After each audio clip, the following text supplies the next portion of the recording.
Fans will be in the stands with their right eye being the green eye and their left eye being the blue eye. We can call him the optometrist. Dude, oh, man, it would be unbelievable at Oracle Park. It would be a who's who with different color eyes. We would walk into the studio with the red eye and the green eye or whatnot. No, that's from smoking too much weed.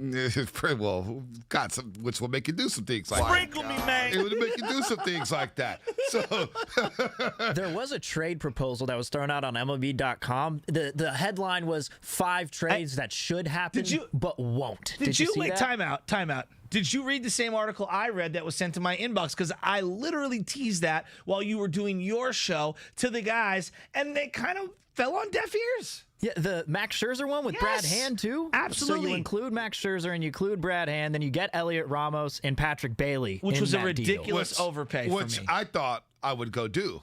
I was saying, you know what? I think about that one. I don't know what Ramos is going to be. What is Ramos batting right now?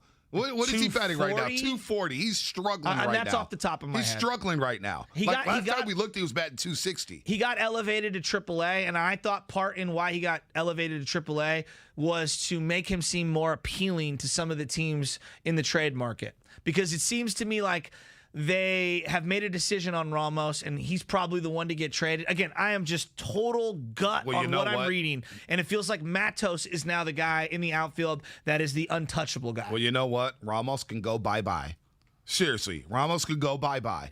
Brad Hand and Ramos best prospect on MLB.com. Yeah, you know what? I don't care about those numbers I know or rankings. You don't. I don't care. And just to put that Greinke trade that Verducci was talking about into perspective, there were 4 different prospects involved there, and 2 of the guys are still in the minor leagues trying to make their way to the big leagues. But the other 2 were Corbin Martin and Josh Rojas.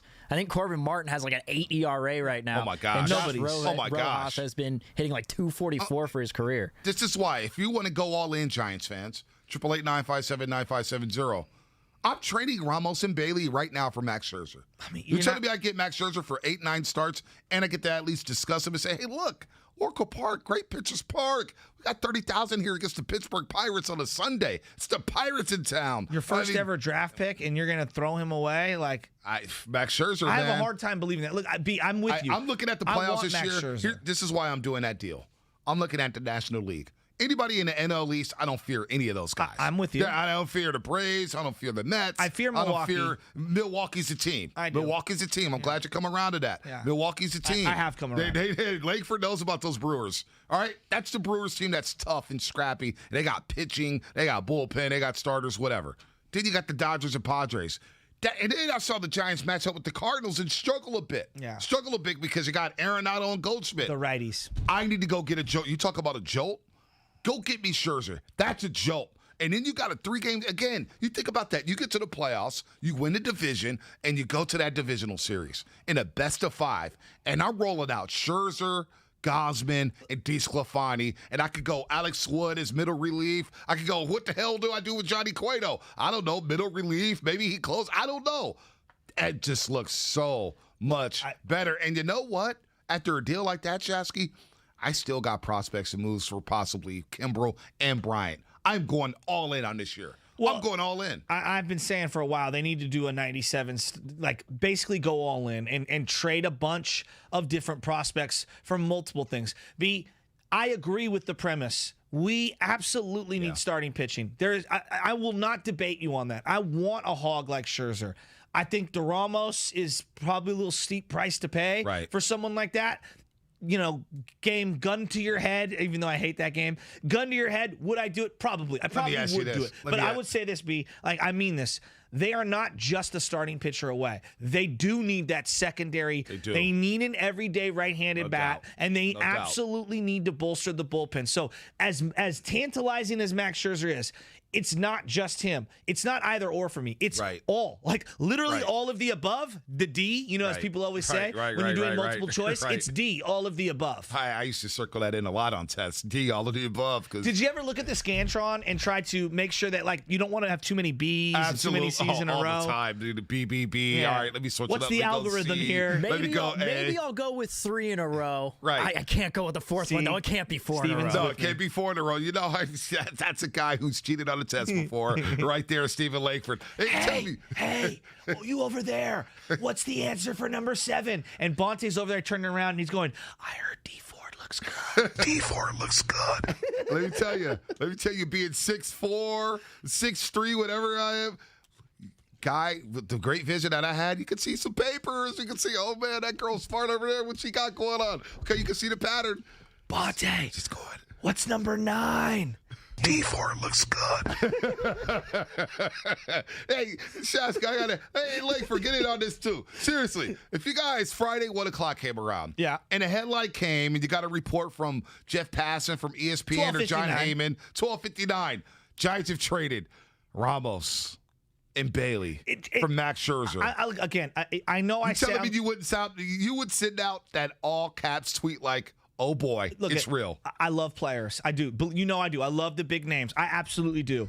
I also love the cost analysis. Part of why I love baseball is there's prospect valuations. And I know that you roll your eyes at me, and I get it. Believe me, B, I do get it. There's certain prospects you don't trade. It's not even just prospects. There's just value attached to certain things. And yes, some teams' value is actually junk. Other teams' value ends up being way greater than. Think of the Cubs for many years ago. They brought up Castro and obviously what's his face, Schwarber and Baez and Rizzo and Bryant, and really Baez and Bryant are really good, and Castro flamed out and Schwarber's gone, and you know they're fine, but they're nothing to take home to the dance, as we like to say. So I'm looking at this and I'm saying, all right, look, if I know that Francisco Lindor, who had 1 year left of arbitration, a full season, and was the best shortstop in baseball who was available at 26 years old, and I had a full season of team control, if I knew the 84th prospect and a bunch of junk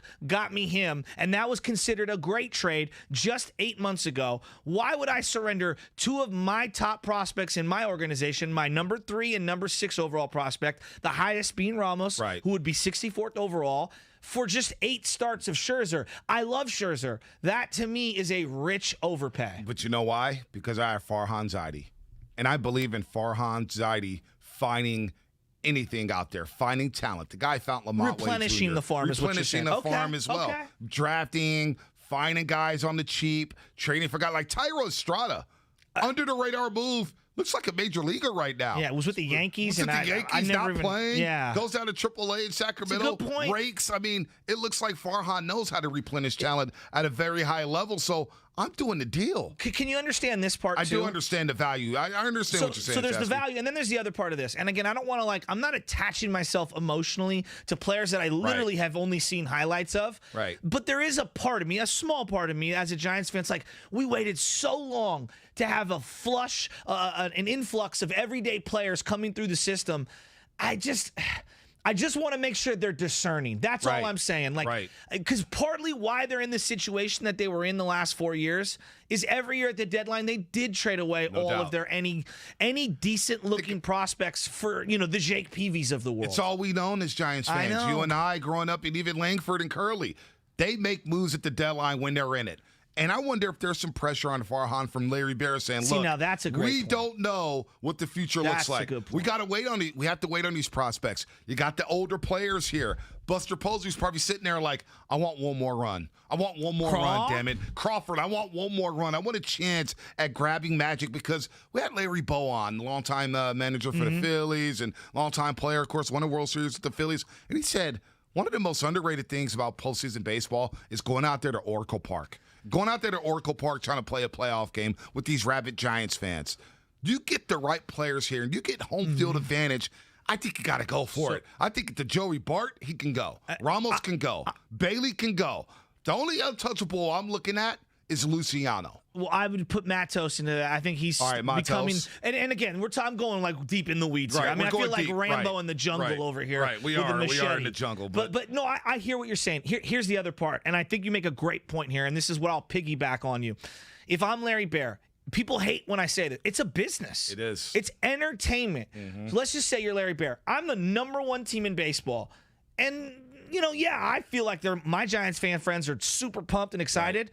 But I have to be a little fearful of, hey, baseball's kind of a declining sport. Right. Number one. Number two, I'm sharing for market share and eyeballs and attention with the Golden State Warriors, who are going to make moves. Right down the street. Absolutely. And then once training camp starts with the Niners, it's Jimmy and Trey Lance. People are I tuning am out. falling behind, even though I'm having an unprecedented year, Right. even though I've got guys that people recognize in Right. Crawford and Posey. It's almost met with a yawn. Exactly. So I do think that there is some pressure on the business side for them to make a move for now, because we've seen it. If you go into the playoffs, this area, although fair weather as can be, it can blow will up. absolutely wrap its arms around you. No doubt about it. 888-957-9570. So I agree with you on that, That Larry Bear is an interesting Don't figure sleep here. on him. Don't sleep on him sitting there right next to the dugout saying, who are these guys? I want to go see Max Scherzer tried out. I want to go see Chris Bryant tried out. I also think we have multiple personalities as sports fans. It's like that movie Split with James McAvoy, Great movie. where he's a bunch of Yes. different types of Right. people. Like right now, I didn't know that was a Glass movie, by the way. yeah, Or yeah, Unbreakable. all related. Sorry, but anyway, continue. But That movie's crazy. we have It that is. one personality where we're reasonable. We're looking at this on paper and thinking, oh, we don't want to mortgage Exactly. the future. We got these guys. Right. We've been waiting for them. But then there's that other personality where if they do get Max Scherzer, we'd be seeing him with the two different colored eyeballs. You'd see him do the K strut where he walks like an 18 feet in diameter around the mound how when swaggy. he's rolling. Come and on. you're just going to be looking at that like, okay, I don't even care about the future right now. Damn it, this is sick. Dude, you would mortgage the future for a World Series run this year. To go to the World Series and bring a World Series back to San Francisco, you would trade 5 of your top 6 prospects. Now you got me right thinking now. here, Steven. Dude, I'm telling you, Shasky's coming around. I want you guys to admit something here. This is a safe space, right? Safe space. All right. Is it safe? I do a lot of weird shopping on Instagram because Instagram be throwing things at me and I'm like, I do need that, even though I don't need that. And then I start going down the rabbit hole. I'll be lying in bed. I'm about to go to sleep and I've been so strong all day and I'm not going to buy this. I'm not going to buy that. And then all of a sudden I'll have a moment of weakness. And not only did I buy this and that, I also bought 4 or 5 different colors of this and that. Am I the only one who does this? No, that's why I got fooled for the Jordans from StockX. 3:30 in the morning, you're sitting there, you're like, man, 3:30? dude, I was up early on a Saturday, couldn't sleep, and I'm like, I started online. So I bought these Jordans. All my purchases happened past midnight. It's all I'm with you, okay. Shafty. So it's but the Farhan shopping. The Instagram shopping though, be careful because I bought some 49ers shorts on there, and it was. Yeah, it was. Oh, no, I only I agree. spent $12 on, but But the Instagram algorithms are absolutely incredible. They know us. They listen to everything we do. 100%. Yeah, they know what time it is. Do you think Farhan, though, is making any deals at 3 a.m. like you are? Got him! And he's going to post a picture of Max Scherzer with the Nike swoosh. Dude. Got him? Dude, Farhan, it totally is making deals at 3 a.m. He's done it in fantasy football. He's winning all these fantasy football championships. Farhan is a wheeler and dealer. I don't know how much sleep Farhan gets right now. I know he's looking at the Scherzer report saying, Max Scherzer, he prefers a West Coast team. Okay, we're a West Coast team. We're in first place. We got this beautiful yard. Dodgers are reeling. Let's go stick a fork in these guys. Come on. Is there any chance, this is on my personal text line, and shout out to everybody there, 888-957-9570, and my buddy Della, who's driving the truck right now. He says, is there any chance Beddard, the kid that they drafted in the first round, who was the closer for his college, Mississippi State.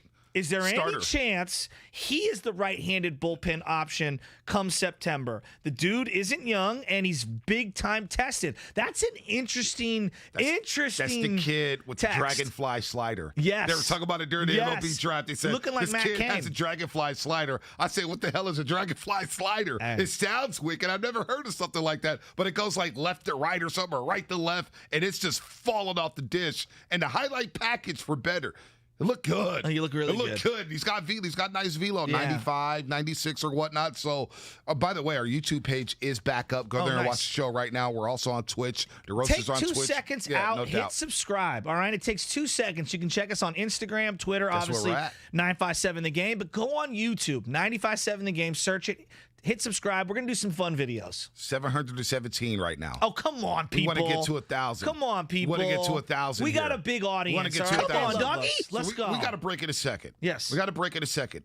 But Shaz, I'm going to say it right now. What? Ramos and Bailey can go for Max Scherzer. I'm all in on that. And then on the flip side, I have Joey Bart and I have Hunter Bishop, and I could go pull a bigger move for Craig Kimbrell and Chris Bryant. I got to go all in this year. I don't know what the future of the team looks like in the next 2 to 3 years with all these older players, but I could bring baseball back to San Francisco. I could go make so much money if I'm Larry Bear or Farhan, and the equity that they would build for winning a World Series or making moves like this can last them to where their seat's not going to be hot for another 4 years. They could lose for the next 3 years if they make moves this year and win a series. Boom! Okay. I'm just asking you. Let me marinate on it. Let me marinate on it on the break. Marinate on it. And I want to give you my rebuttal. All right. Or I like that. not even a rebuttal. My thoughts on what you just said. Langford, I kind of see Langford smiling ear to ear here. He's kind of feeling it. Doing that deal all day, Joe. I mean, his favorite coach is Gruden. Gruden's wheeling and dealing all day. All day long. 888-957-9570. Which team needs to make a bigger move this week, the Warriors or the Giants? We'll talk about the Warriors coming up here as the NBA draft is a couple days away. Bob Myers met the media yesterday. We'll go from Giants to Warriors. Which team needs a bigger move this week? And which team will have the bigger move by Friday, 1 o'clock West Coast time? More coming up on The Roast. How are you, Bob? The Bane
a little longer, but I definitely want to reenact the scene from Bad Boys 2 when Reggie walked up to the door, man. I'm looking forward to that one. Lowry. Yeah, you better come correct. Hey, come in my office and see my gun collection.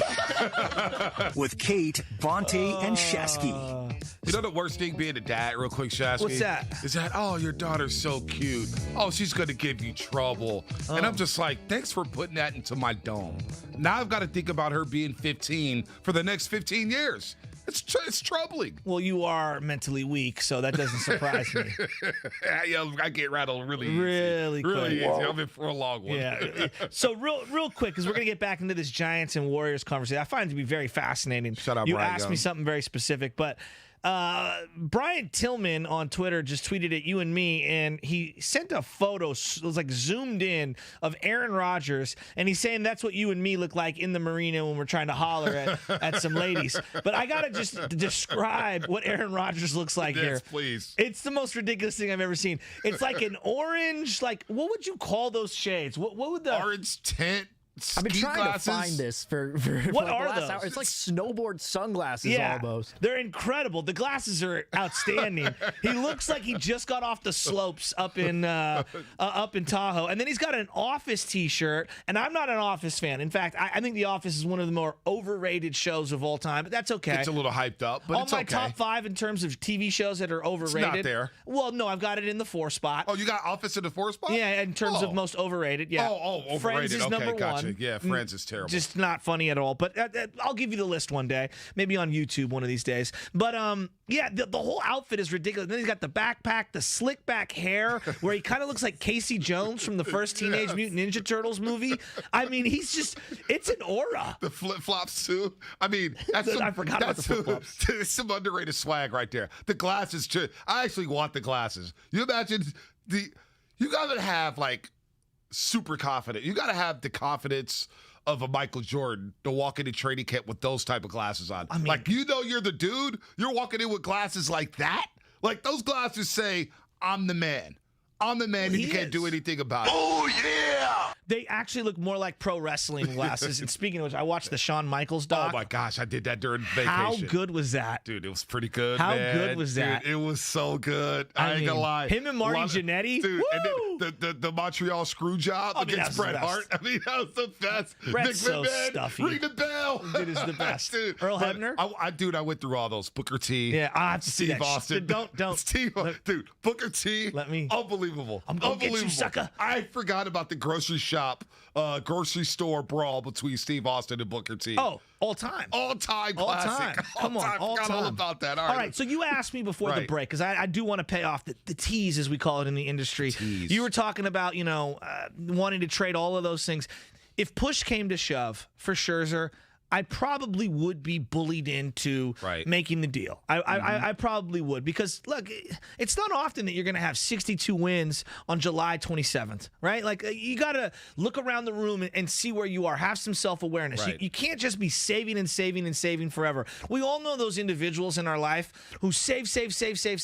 They never do anything with their money, and they're miserable, right? And they never have that big payoff. Now, I'm not saying you got to live, on 16 different credit cards and be broke forever. Like, that's not a way to live either. I do think there's a happy medium. And in this situation, where you kind of won me over was like, hey, Farhan can find gems in other areas. So these highly touted prospects, like, for example, on my blueprint chart of what was success would look like for the Giants this year, Lamont Wade Jr. wasn't even in the equation. This guy's got 12 home runs. I mean, you can't write the second half of the Giants season without having him being permanent marker right in the middle. Think about Mike Yastrzemski.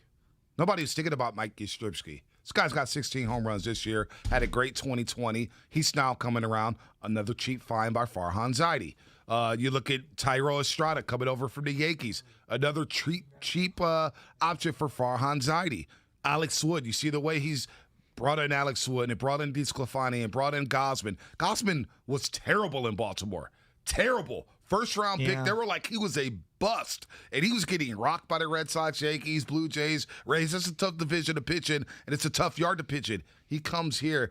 Now Gausman looks like a top 10, top 20 pitcher in all of baseball. The philosophy here, too, They could find, we talked about it yesterday with the way Flynn was discussing how they approach pitchers and how they adjust their swing It's incredible. to pitchers. It is incredible. So the thought process that, first of all, everybody loves Farhad Zaidi around here. He gets all the credit, it seems like. So I give him a lot of credit because he could find gems. He could find guys that we had no idea was this prospect, or he doesn't look at those rankings. And the A's did the same thing with a lot of these prospects. I'm looking at Farhan saying, I know he can replenish talent, he can replenish the farm system, and he could bring in free agents. Go get Max Scherzer. Go get this guy for one more run. Go get him. Yeah. Again, B, I think you're starting to win me over on this. It's just, I'm so Larry Bear too, right? I'm so reluctant. I'm so reluctant because I've been so patient for so long, and I've wanted a payoff, right? But I guess maybe I'm looking at this the wrong way. Maybe the payoff isn't like, oh, all these prospects, they all show up at one time, and wow, we're great again. Isn't this the payoff? An unlikely season where you actually have an opportunity to take out the Dodgers, win the NOS for the first time in 10 years, go to the World Series with a bunch of ragtags. Like, tomorrow's not guaranteed, and I hear you on that. Yeah. And I don't think that you would be depleting your resources forever making a couple of trades. Forget Scherzer for a second. Let's say they made a trade for a bat, and then they got a bullpen arm, and they got a lower level starter. I trust in them being able to replenish those resources that it would cost to get those guys.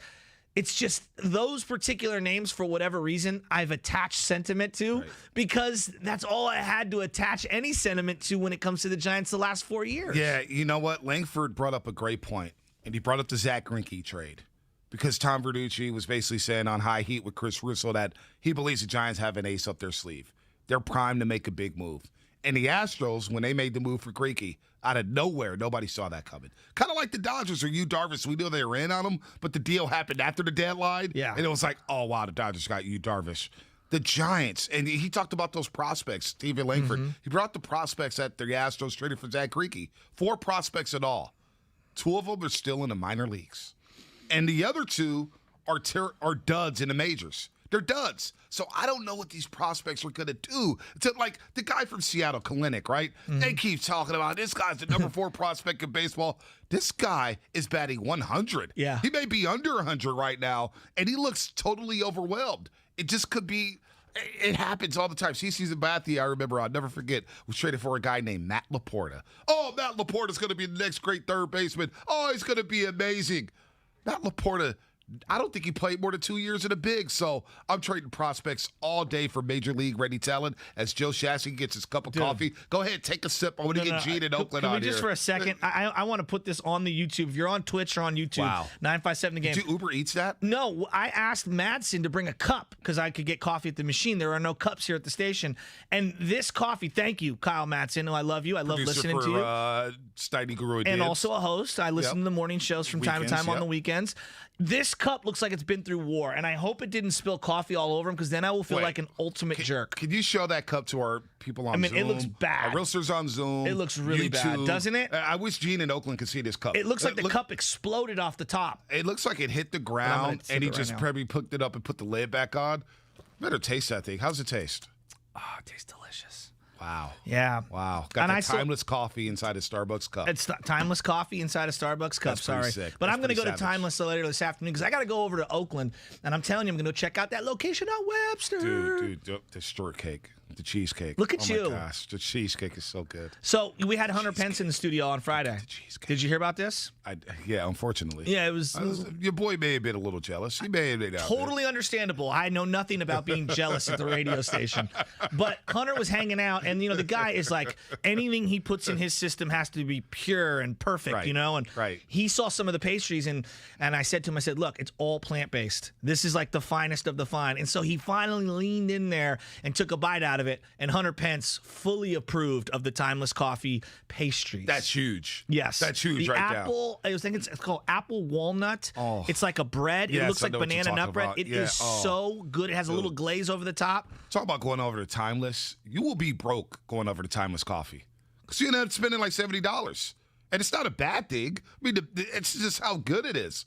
Not the iced coffee, the coffee itself. You go get you a latte. But the baked goods, as you mentioned, all plant-based. They have empanadas Empanadas at Timeless Coffee. All right, dude. Like I'm telling you, that's why I only got to once a week, maybe twice a week, or maybe payday, because Timeless Coffee will leave you broke. That's how good they are. All right, so you got Gene in Oakland. Is he ready to come in and give us some flames? How much money are you spending at Timeless today?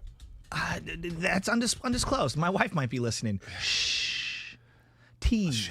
Michelle, you're definitely not listening to this show. Gene in Oakland. You're on the Money Rolls here on 95.7 The Game. Hey, guys.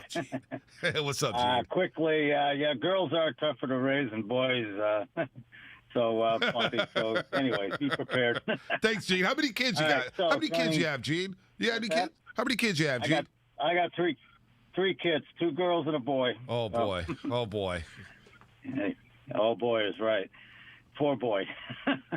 Anyways, so turning to sports here. So, the Giants are the team that need to make the big splash. I think they're right there, you know. I mean, there's no dominant teams in baseball this year. I agree. With the possible exception of Houston, you know. Mm-hmm. I'm a little worried about them.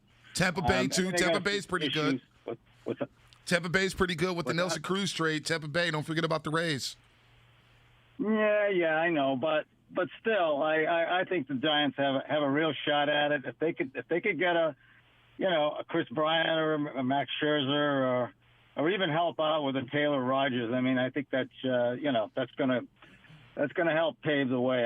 Once again, I love the way they're being managed. The analytics they use. I mean, their manager has made a believer out of me. He's amazing. No doubt. Gene, let me ask you this, Gene, because you're a big Warriors fan.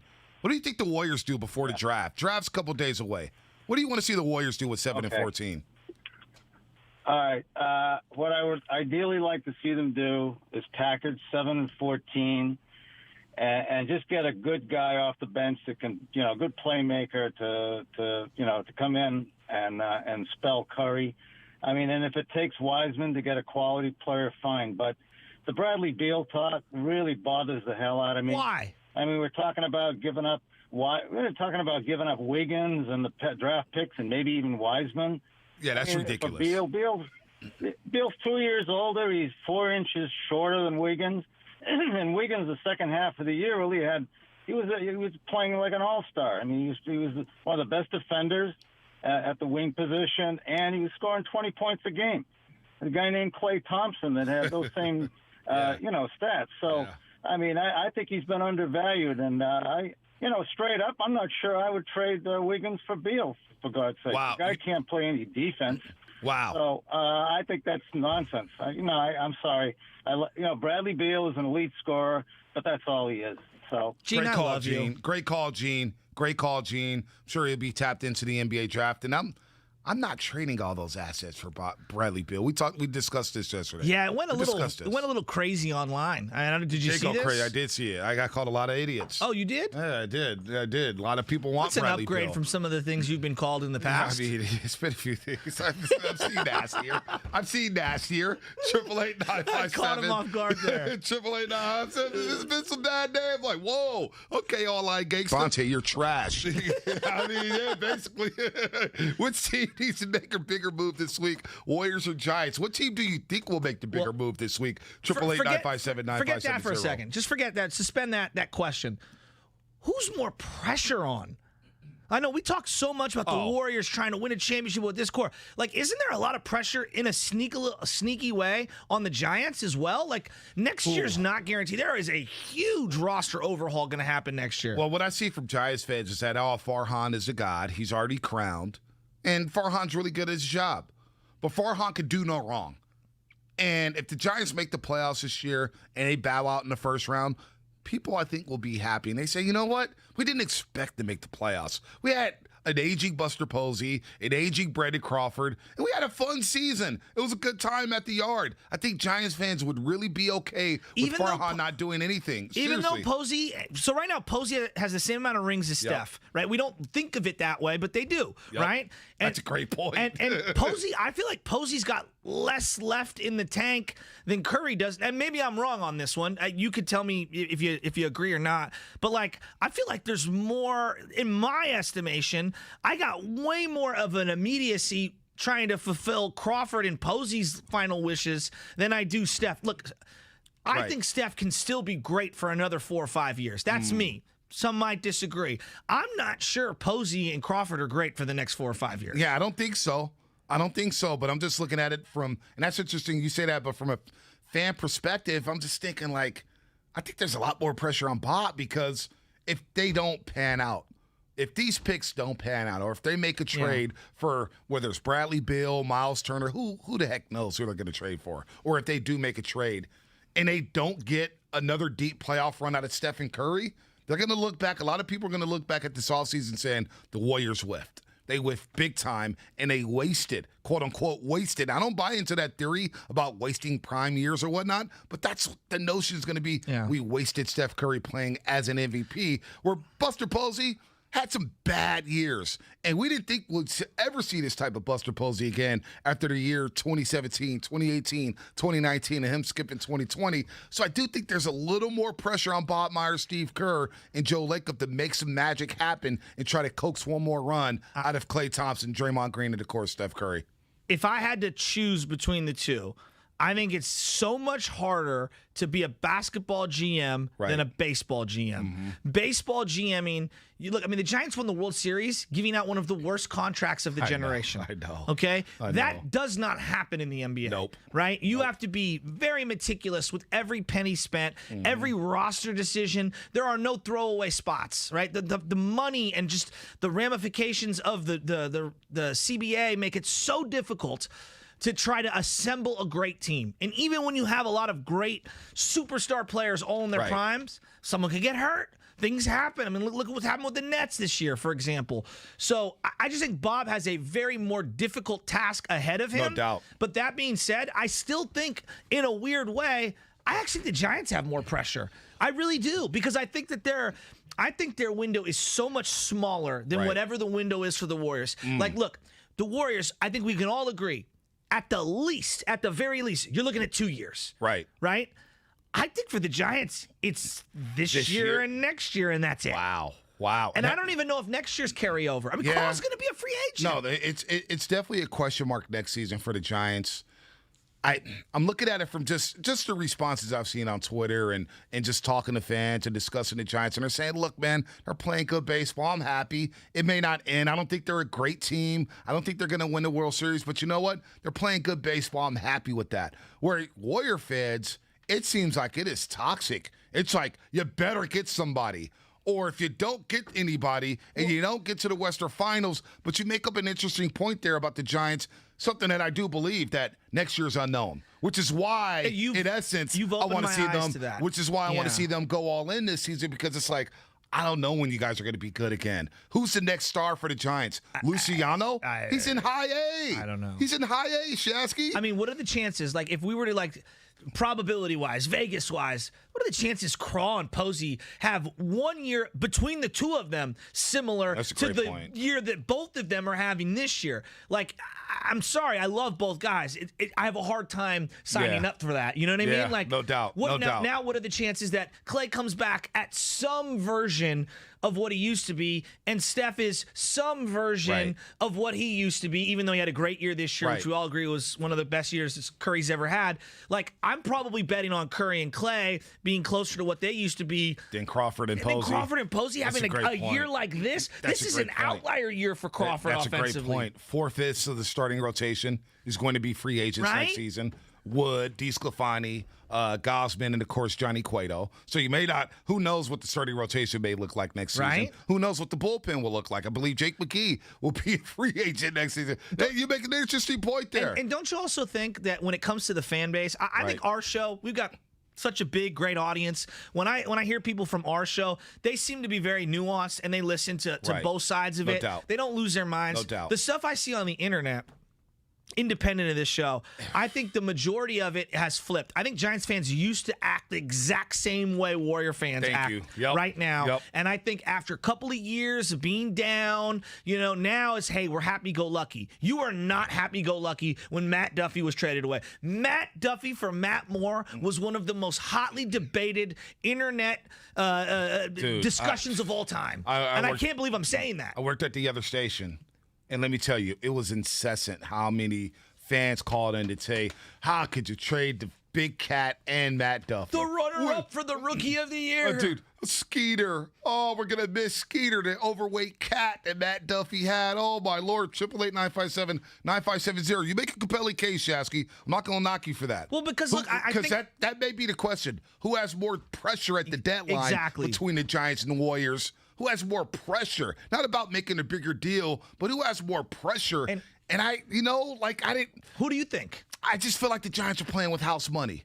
I feel like the Giants are playing with house money. I don't disagree. However, at the same time, I'm like, they need to add because I'm thinking about next season. Mm-hmm. I don't know who's going to be in that rotation. We mentioned it, Crawford and Posey, and they got team options for Posey. Crawford's a free agent. Belt's a free agent. Right. Longoria's got 2 years left on the deal.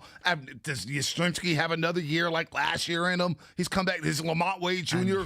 Legit? Is he legit? Does you know he what I'm turn saying? back into a pumpkin? Right. What's going on? Like, who is Lamont Wade Jr.? You know what I'm saying? I have no idea. Darren Ruff's 35 years old. I know. And you look at the prospects, who's ready? Well, it feels like Joey Bart's out. It feels like he has no future with the Giants. Yes, I would agree. Luciano's in single A, all right? He's got a few years before he comes up to the big league club. I can't believe that. Now, here's the funny thing on Luciano, just for a second. At this point, they were talking about bringing Fernando Tatis up age-wise, just to show the difference in talent. Now, again, that doesn't mean Luciano can't be great in his own right, just to show you how ridiculously over the top Fernando Tatis Jr. is. Mm-hmm. Wow. I mean, I'm just saying, like, you gotta call it like you see it. Yeah, no doubt. And now, and I think about the Warriors here. Steph has to sign the extension. If he signs the extension. Okay. Wouldn't you think that would calm down a lot of things? Yeah, and Anthony Slater say that he expects Steph to sign the extension? I do too. Well, and he'll be a lifelong Warrior. Klay Thompson, I do believe Klay will be Klay. I really do. That shot's not going anywhere. Yeah, I agree on the shot, but the defense, and that's part of what makes Klay. I expect a pretty big drop-off on defense because I don't think you can ask him to put in that kind of energy and effort on the defensive side, specifically the regular season. We'll see where he's at in the playoffs and how he ramps himself up, but I would think that the defense struggles early and they slowly ease into that. It does feel like, though, Warrior fans are a little angry at the roster construction. They saw Steph last year.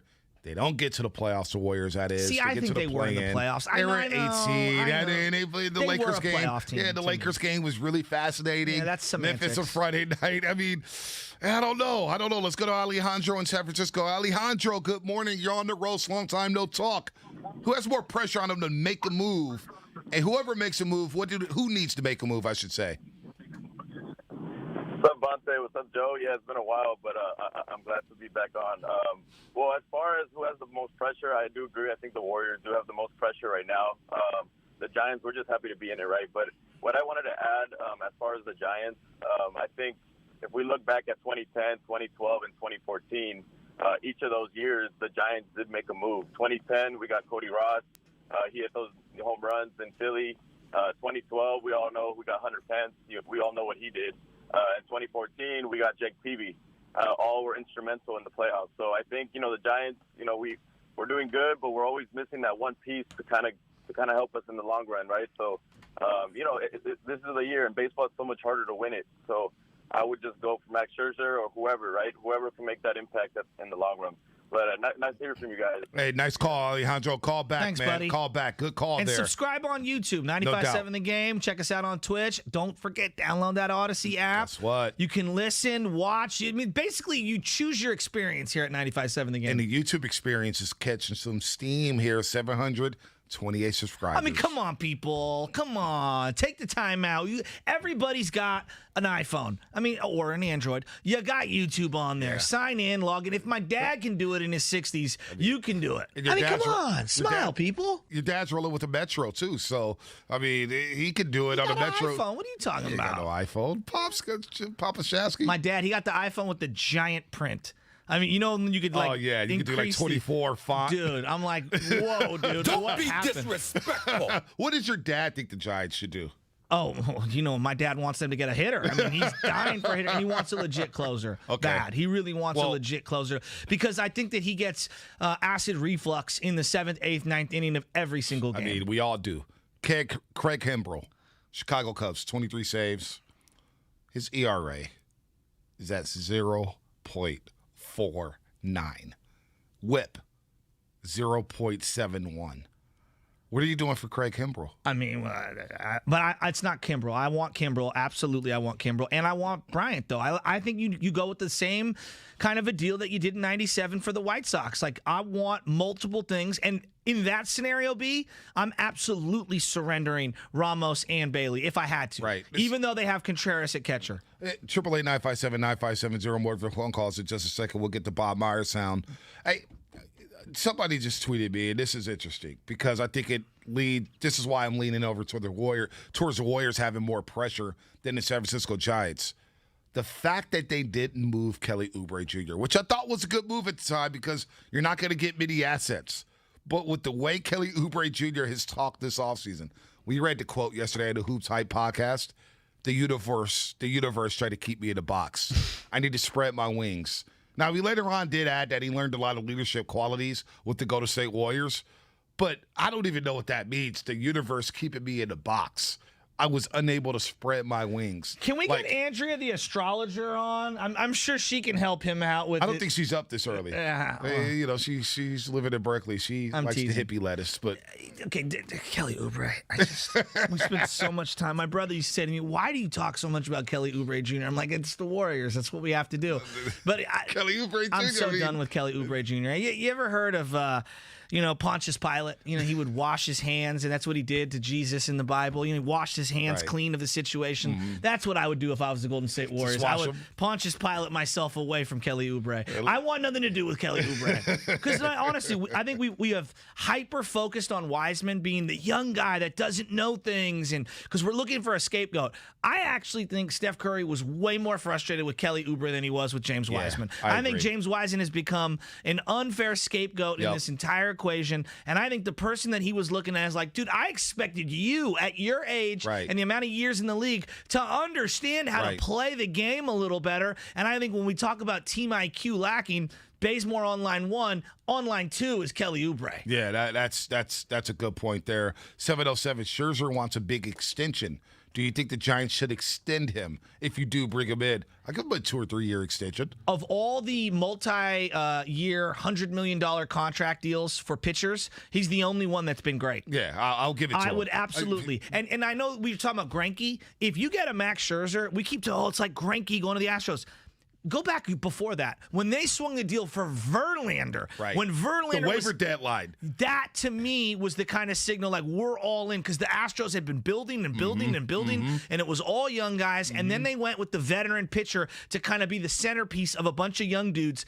That to me was the signal, and I think that kind of a Scherzer deal would be very reminiscent to the Verlander. Yeah, that was a big deal. That happened on August 31st. That was the waiver deadline. Yep. Remember, he happened. I was at an A's game. No, it was a Raiders preseason game when that move happened, and the Astros worked on that deal with the Tigers and made it happen at the last second. By the way, Verlander out after having Tommy John surgery. He'll be back next season. He talked about going back to Detroit and pitching for the Tigers. Verlander will be a free agent. And their 32-win team or whatever they've got this year. They do got some young prospects. Yeah, they got the kid from Petaluma. Let me tell you, the Tigers are a team I never bet against when it comes to gambling. Well, why would you be betting Tiger baseball? Well, I would be betting against them, and they always sneak up on teams, and they either cover the run line, they steal a game at home. Just, one of those teams that I just not that Miami Sunday game, that Sunday day. That Miami Marlin game. Oh, yeah. I stay away from the South Beach. Yeah. I stay away from South Beach. I stay away from the desert because weird things happen in the desert. Oh, okay. The Cardinals, the Diamondbacks, the Suns. We're running out of topography. And I stay away from Detroit. I stay away. Those are 3. St. Louis Cardinals, too. I don't bet against them. Okay. Samir in Oakland, save me, man. Samir, I'm talking about gambling, man. I'm going down this rabbit hole with the bets. Samir, man, what's going on? What's going on, guys? I had to call in because you were talking about the Giants and the Warriors. I think the more pressure is on the Warriors because the Warriors have a talent that's a once-in-a-generational talent that changed the game. If you look at all the young kids, the Giants have players, but it's not like a Steph on their team. So he hasn't signed his extension. So I feel like there's more pressure on that because you don't know what he's going to do I don't believe the media is saying that he's requested trades or not. But if he did, you have to listen to that and give him a little bit because basically the Warriors are pretty much Steph Curry. So I was listening to him, and I think they have the most pressure. Tamir, you're a big basketball fan. I absolutely love your opinions and your knowledge about the game. No one is saying Bradley Beal is garbage. No one is saying that he's not a better basketball player than Andrew Wiggins. But it's a lot to give up for him. Why do you want Bradley Beal? I wouldn't give up Wiseman in there, but as far as the Wiggins and the draft picks, I'm doing that in a heartbeat. Everybody swears I get Wiggins played a little better and all that other stuff, but dude had wide open shots. Bradley Beal battled Steph Curry for scoring titles and had defense game planning for him. You give him some of those shots that Wiggins got, he's getting those points. His wingspan also is 6'9", 6'10". Yes, he's short, 6'4", but you got to get a bucket. Wiggins, we saw sometimes when Steph was out, some games he showed up and some games he was missing because you guys came on the radio the next day and said, where was Wiggins? At one point we were talking, we wanted Oubre over Wiggins. We did do that everywhere. So that's where I'm at with that. I get Wiggins improved, but I'm not paying. If I'm going to give someone $30-something million, I'd rather give that to Beal than to Wiggins. That's just me. I ain't mad at that call, Tamir. I'm not mad at that. Let's get to the Bob Myers sound. Okay. Because Eric Gagne will join us Thanks, at 8:48. Tamir. Thanks, Tamir, for the call. He makes some great points. We were on Kelly Oubre Jr. for a moment, and then, of course, injuries happened and Wiggins started playing better. Warriors season was a roller coaster for all of us. Mm-hmm. It was a roller coaster for everybody. But here's Bob Myers, who spoke to the media yesterday.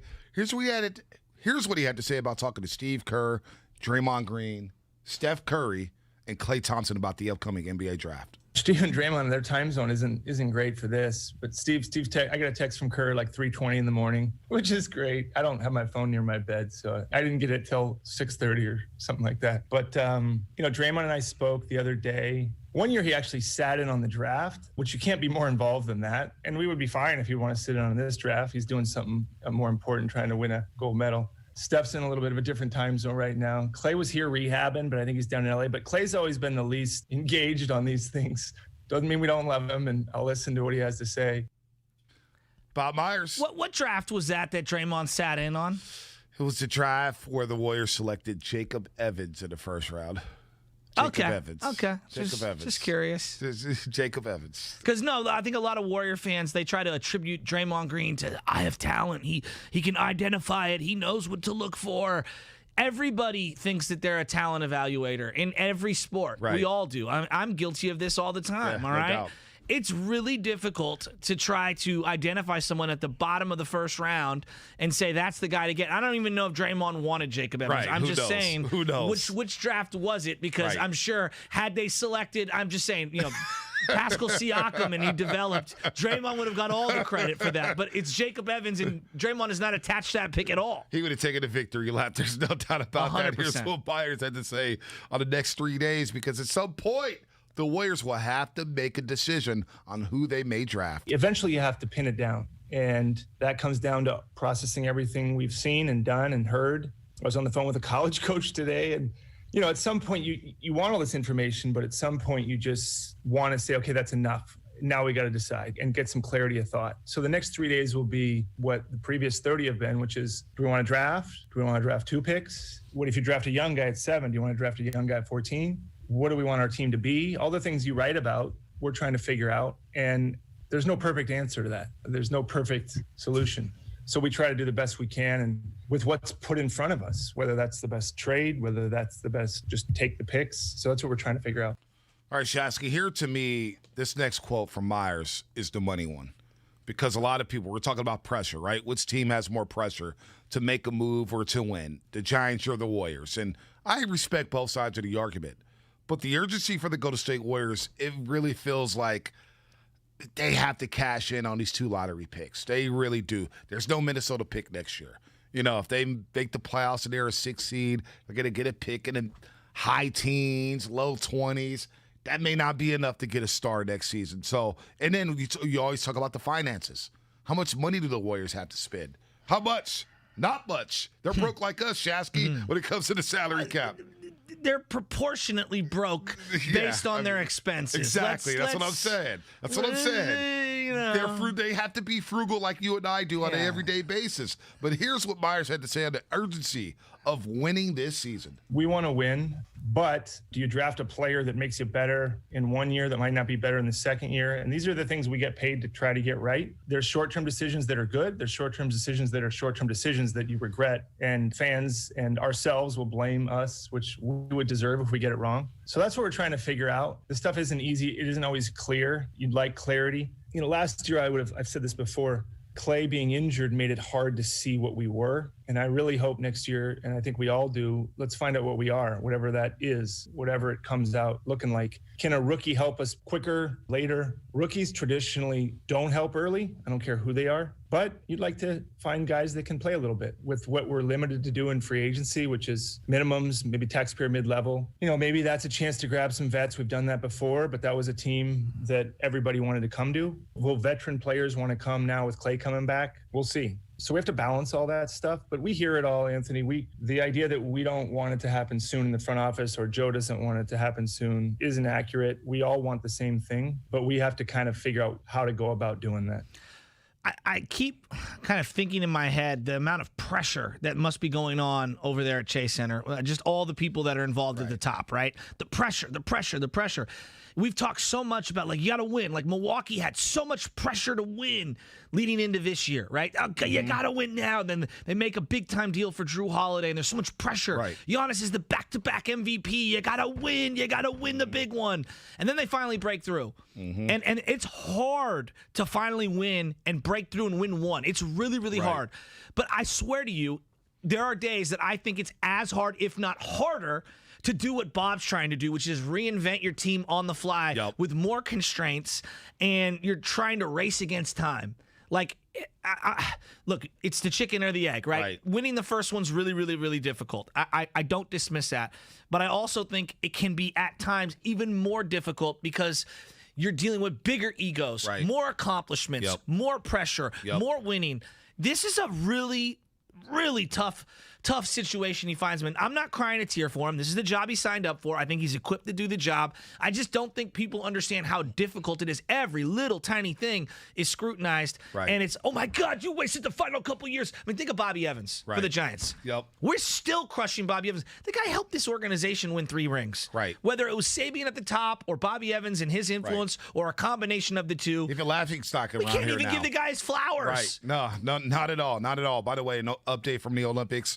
Simone Biles, one of the greatest gymnasts of all time in the Tokyo Olympics, she withdrew from the team final because she wasn't in the right headspace to compete. She said, I didn't want to go into any other events second-guessing myself. That is Simone Biles, one of the best gymnasts of all time. More coming up in that report. I'm sure more details will be spread out of there. Let's go to Rodney real quick before we hit the break. Rodney in Berkeley. Feel for him. Who's got more pressure on them, the Giants or the Warriors?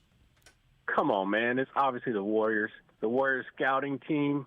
If they can't get it right with you got 2 first-round draft picks. You can't pick the 2 best players at that moment. You don't have any backup on the bench for Steph, Dre, Clay. You don't have any backups. Pick the best 2 players. I mean, it's so easy to say that. I'm not trying to laugh.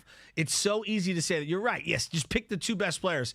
I mean, year after year after year, we see the top overall pick not be as good as the 2nd or 3rd pick. We see the Sacramento Kings have the number 2 pick and pick the wrong guy who's not better than the 3rd or the 4th pick. Yes, it's really easy. It's got to be the right guy who's coming off the bench, who can contribute. That's why, as I think it's more difficult to nail 2 picks. I would try, if I was running the Warriors, I would do everything I could to package a future first, second, whatever, Eric Paschall, both picks, give me 1 pick. I need 1 young player with Wiseman. I can't do 3. That's just the way I would do it. I can't do 3. Because you already have Jordan Poole, who's a young player, right? I just can't do it. And who knows with Nico Mannion? He's playing really good in the Olympics. Maybe guy. They keep him. I mean, I doubt it. I doubt it, but who knows? Right? Two-way guy. Yeah, no doubt about that. Who has more pressure on them? The Warriors or the Giants to make a move here at the deadline? Warriors. NBA draft 7-14, Thursday, 5 p.m. Going to be going down. Will they make a big trade? Will they actually get a guy like Bradley Beal or Miles Turner, some of the rumor names out there? Also the Giants. Can I get Max Scherzer, who prefers the West Coast? Big series coming up. Giants, Dodgers, Oracle Park. Can we talk about Giants, Dodgers moments? One guy who was part of one of the biggest moments at Oracle Park will join us coming up next. Gagne, one of the best closers in Dodgers history. He will join us coming up here on The Roast to talk about Giants and Dodgers right here with Shasky and Bonte. The Morning Roast is now on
We'll get him in just a second here.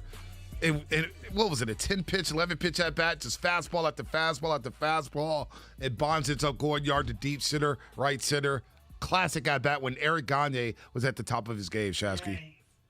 It'd be nice if I turned my mic on. Yeah, he fouled one back. Prior to that, he was all over him. He's on him! And then he yacked one out. I got to ask Gagne when he comes on about the look of the times. I mean, the turtleneck with no sleeves and the glasses, it's just an all-time Dodger dork look.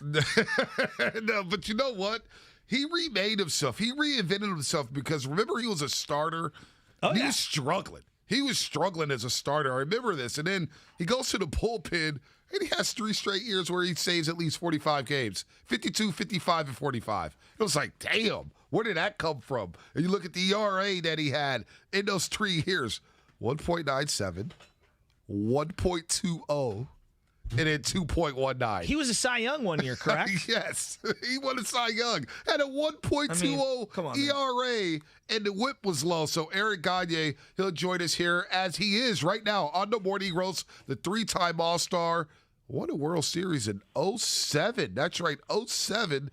Eric, good morning. You're on the Morning Roast. Joe Shasky, the Butcher Boy. Bonte Hill is the Giants and Dodgers getting ready to meet up again for a big-time 3-game set at Oracle Park. Giants just took 3 of 4 last week at Dodger Stadium. And what do you know, Eric? The Dodgers are looking up at the Giants once again. Right, I know, it's crazy. It's fun to watch. I mean, you watch the Western Division; it's really cool. I mean, great teams, and it's just fun to watch good baseball. And it is a little surprising. I didn't think at the beginning of the season that the Giants would be there, but they're amazing. They got great talent, and they play together as a team, and it's fun to watch. I mean, I'm not going to miss many pitches in the next 3 days. We're going to get into a bunch of Giants-Dodger stuff in a second, but Jansen got booed off the mound 2 nights in a row. Did that ever happen to you down in Chavez Ravine? Not in L.A., but I got booed my fair share in Boston. Really? So that's disappointing, Eric, that they would boo a guy like Jansen, who is possibly the best closer in Dodgers history. I agree. He is the greatest closer in Dodger history, and I think he's going to go down as the greatest of all time as a Dodger. I think he's done so much for the team. It is sad to see, but it is part of the game. We all know that. I know Kenley is, it's not fun to go through that, but I know he's going to go out there and give everything he's got. And, it's part of the game. The fans are very, very involved in the game. They are very passionate about it. I think it's part of it. And it sucks because it hurts our feelings a little bit, but it's part of the game, and we know that. And then, the next day he came out, and he did a great job. And I'm not too worried about Kenley or the Dodgers. I think they're the fans are the greatest fan, I think, and I've always had a good time with them. So for me, it's just part of the game. I think it's a little bit of impatience. I think they wanted to be in first place. They've been spoiled because they're at so many good teams and have so many good memories with Kenley that they're expecting to be automatic. But it's not that easy. It's not. You go out there, a lot of things can happen. You don't feel good all the time, and I think Kenley is going to get through it. I'm not that worried about it. A Dodger legend, a very key character in the Dodger-Giants rivalry over the years. Eric Gagne with us. Eric, the Bonds matchup we're going to get into, but the outfit that you used to wear, and maybe you weren't even cognizant of it at the time, but I just can envision you in my head. I'm closing my eyes, the hat slightly tilted to the side, the glasses, the little goatee coming off the chin, and then the turtleneck, like mock turtle with no sleeves. I mean, that was your look, man. I mean, it's such a dorky Dodger look, though. Hey, it's pretty funny that you mentioned the mock turtleneck. You remember that? When I noted, oh yeah, of course, that was my go-to. I've had the whole same outfit for a long time. I was wearing the same little undershirt. I didn't like to have 2 shirts tucked in, so it was like a half shirt too. No arm, no sleeve, a half shirt with a collared shirt. So it's kind of weird, but it's comfortable in it. I've had good success, so of course. We always try to do the same thing over and over. So I kept that for about 2.5 years. It was literally it was breaking apart. All I had is basically just a turtleneck. Did you rock that look when you came up in the bigs as a starter? Because remember, he was a starter, and then all of a sudden you became a closer, and it was like you're a different dude. Well, I think it fit my personality. I think when you come up to the big leagues, you're trying to do things. You're trying to, make your place in the big leagues. You don't really know yourself as much. And as a starter, it wasn't really my mentality. And I think when I became a closer, I did change it. I really became my hockey mentality came out. And that's how I was as a hockey player. I was just kind of aggressive on the mound. It was my job. I was a goon. So to me, get it in the ninth inning, I knew I had 3 outs. It was a lot easier to go to 9 innings. And, it's just it wasn't really planned at all. I mean, it was just something that was comfortable, my baggy pants and everything. I loved that baggy pants. And now I'm a lot tighter. You'd be totally different. I think we all are, Eric. I think we've all realized that, maybe the baggy look wasn't the greatest, most flattering look. So I'm still trying to adjust, Eric. Trust me. The baggy look, they're trying to get on me to wear skinny jeans, man. It's tough. It's tough. It's comfortable. Exactly. He's got to get himself a pair of Lululemon ABC joggers. But, Eric, let's go back to those. See? That's what I'm talking about. Let's go back to 2004. All right. Bonds is coming off the playoffs back-to-back years. He's the legend, obviously. He's got all the armor at the plate. He was always dressed to the T's. And you and him are going back and forth. Best closer in the game versus the best hitter in the game. Take me back to that moment. Well, it's a really, really cool moment because that was the peak of my career. I think was to be that year, those 2 or 3 years. I was really on top of my game. And, when you're on top of your game, you want to face the best. And Barry was the best, in my opinion. Let's say, when I played, in my opinion, he was the best I ever walked the face of the earth. I mean, that guy was just unbelievable. Now we can talk about Ohtani and all that, but when I played, I thought he was the best. He made the biggest impact in the game. He knew where he was in the lineup. He knew where he was in the dugout. If it was 4th or 5th or 6th coming up, we noticed that. And I think I've never seen a guy change the game that much. And when we talked about it, we actually had a conversation in Japan that we're going to, if I had a 3-run lead, I think. I can't remember exactly what I said, but if I had a 3-run lead and I was going to face him, I was going to throw only fastballs and all that stuff. And when he came up, he kind of looked at me, nodded his head a little bit. I'm like, all right, I guess it's that time. And, it was amazing because to me, just to compare myself with the best in the world, that's what it's all about. You want to face the best. You want to be the best. And, that was crazy. That was amazing, and the fans were all up in the, all standing up. Even the coolest thing I think was the teammates and even the Giants fans, the Giants players are all standing on the dugout, and it was really, really cool. I came out of that. I gave up the home run, and I remember going in the video room with our video guy, and it was a good friend of mine.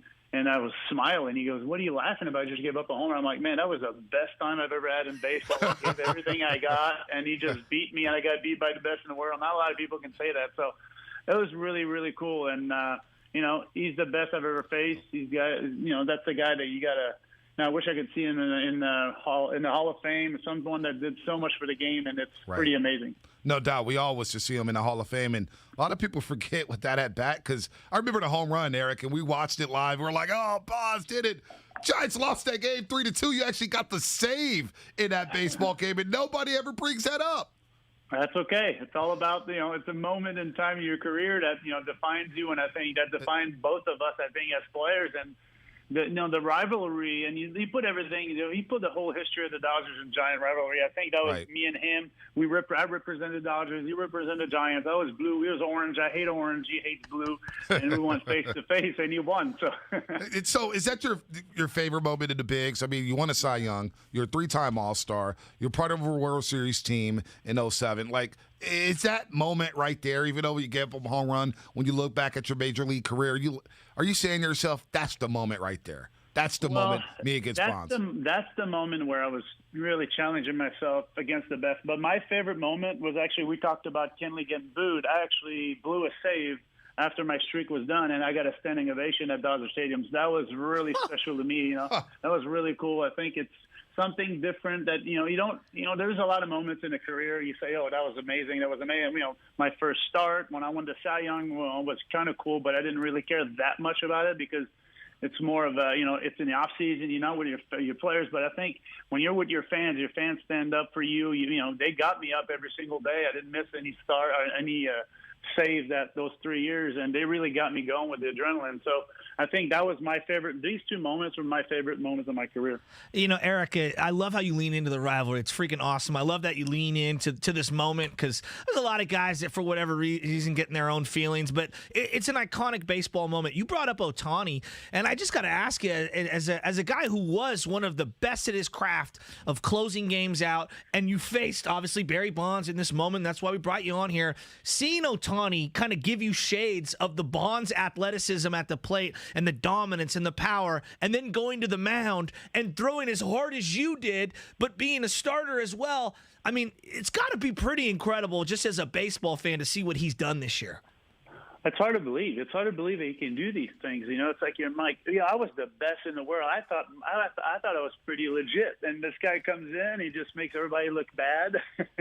It looks like he's a 15-year-old playing against 5-year-old kids, and it's pretty impressive. I hope fans realize where they're witnessing. I mean, we talked about Trout and everything, but this guy, what he's doing, it's unreal. I mean, just to be a pitcher, just the fact that he does both is amazing.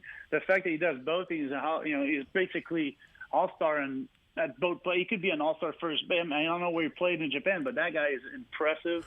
And I hope people watch the game because the game is in a really good place because of that. Because these kids are so amazing. Yep. The talent level is unbelievable. I don't think I've ever seen anything like it.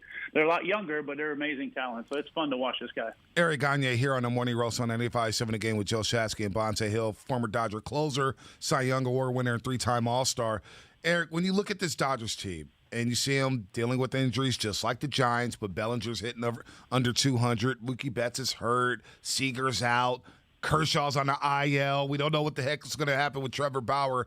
What is your impression of this Dodgers team? Are they pressing? Are they having a World Series hangover? Or are they just kind of playing coy here and they're primed to make a run here over the last 2 months of the season?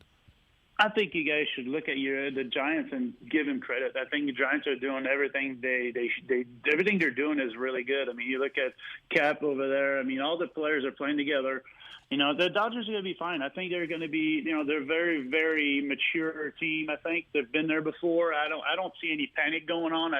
Of course, they want to win every game they play, but I wouldn't worry about that. Of course, you want to make sure that you get to the playoffs and all that stuff. But, you got to give credit to the Giants. The Giants are playing amazing baseball, and you just keep going. They just, like you said, all the injuries. Everybody has to deal with injuries, but they're doing it. They're doing it as a team, and it's fun to watch. Did you think Buster Posey, Brady Crawford had a season like this in them? Of course not. Yeah. I don't think anybody did. If I would say, yeah, I mean, you expect these guys to be solid, solid presence in the dugout, put their numbers, but not that type of numbers. I mean, they're dominating this year. It's fun to watch. And I think, as a catcher, been banged up that much, Buster taking a year off last year was a very, very good thing for his body, I think, for his mind. And he came back strong. And, it tells you how much rest is important. I think they came out and they're doing everything they can to make the Giants, I think the Giants are, probably the best team in baseball right now. Yeah. It's not the same depth as the Dodgers, but right now they're playing the best, and the Dodgers are going to have to figure out a way to figure out a way to win, and they will. I think that's what's going to happen. It's going to come down to the last, couple of weeks, which is what the fans want. That's what the players play for, and you don't want to play games that don't matter. And I think it's fun for the players and fun for the fans to watch that. Eric, I just love how you kind of defend the entire era that you played in general, like whether it's Bonds or you're just enjoying the rivalry and whatnot. Like I go back to those early 00s and that baseball was great and it was memorable and there were superstars everywhere with big major personalities. Does it kind of hurt you though that there's a sentiment amongst a certain segment of the media to kind of distance themselves from the early 00s because of all the steroids and all the stuff going on in the game at that time? I find that to be some of the most enjoyable eras of baseball. I mean, look at every era. You look every 15 to 20 years, there's going to be something that's not perfect with the game. The game is beautiful. It's beautiful. I love the game. I mean, I live and die for baseball. I eat baseball. I look at, everything I do is about baseball. So, as a fan, you got to enjoy it. You got to, it's not perfect. It's never been perfect. This game's never been perfect. There's a lot of things, they're not always positive. But I think overall, if you look at the overall picture of when we played the game with passion. We played the game to win. And I think that's all that matters. I mean, of course, you want to make the best decisions of all time, all the time.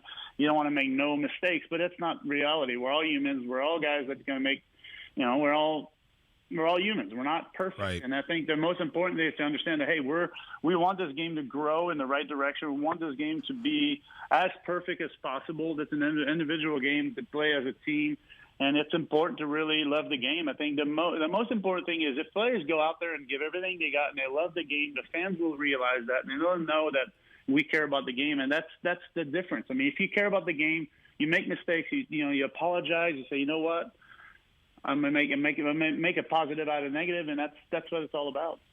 Hey, respect to you, Eric. You're always a good sport. We love that at bat. We always talk about it. Those 3 years you had were just absolutely phenomenal. We're looking at the numbers right now. I mean, they're just sick, just absolutely sick. A 1.20 ERA for a season. That's just absurd. Eric, we'll have you back on. Giants Dodgers tonight. Urias against Logan Webb. Should be a lot of fun like it was last week at Dodger Stadium. And thanks for being a champion of baseball, just in general. I mean that. Like, even though you were a Dodger and I couldn't stand your guts back in the day, I love that you kind of rep hard for the sport and your era. Like that, it means a lot to a lot of people our age. So thank you.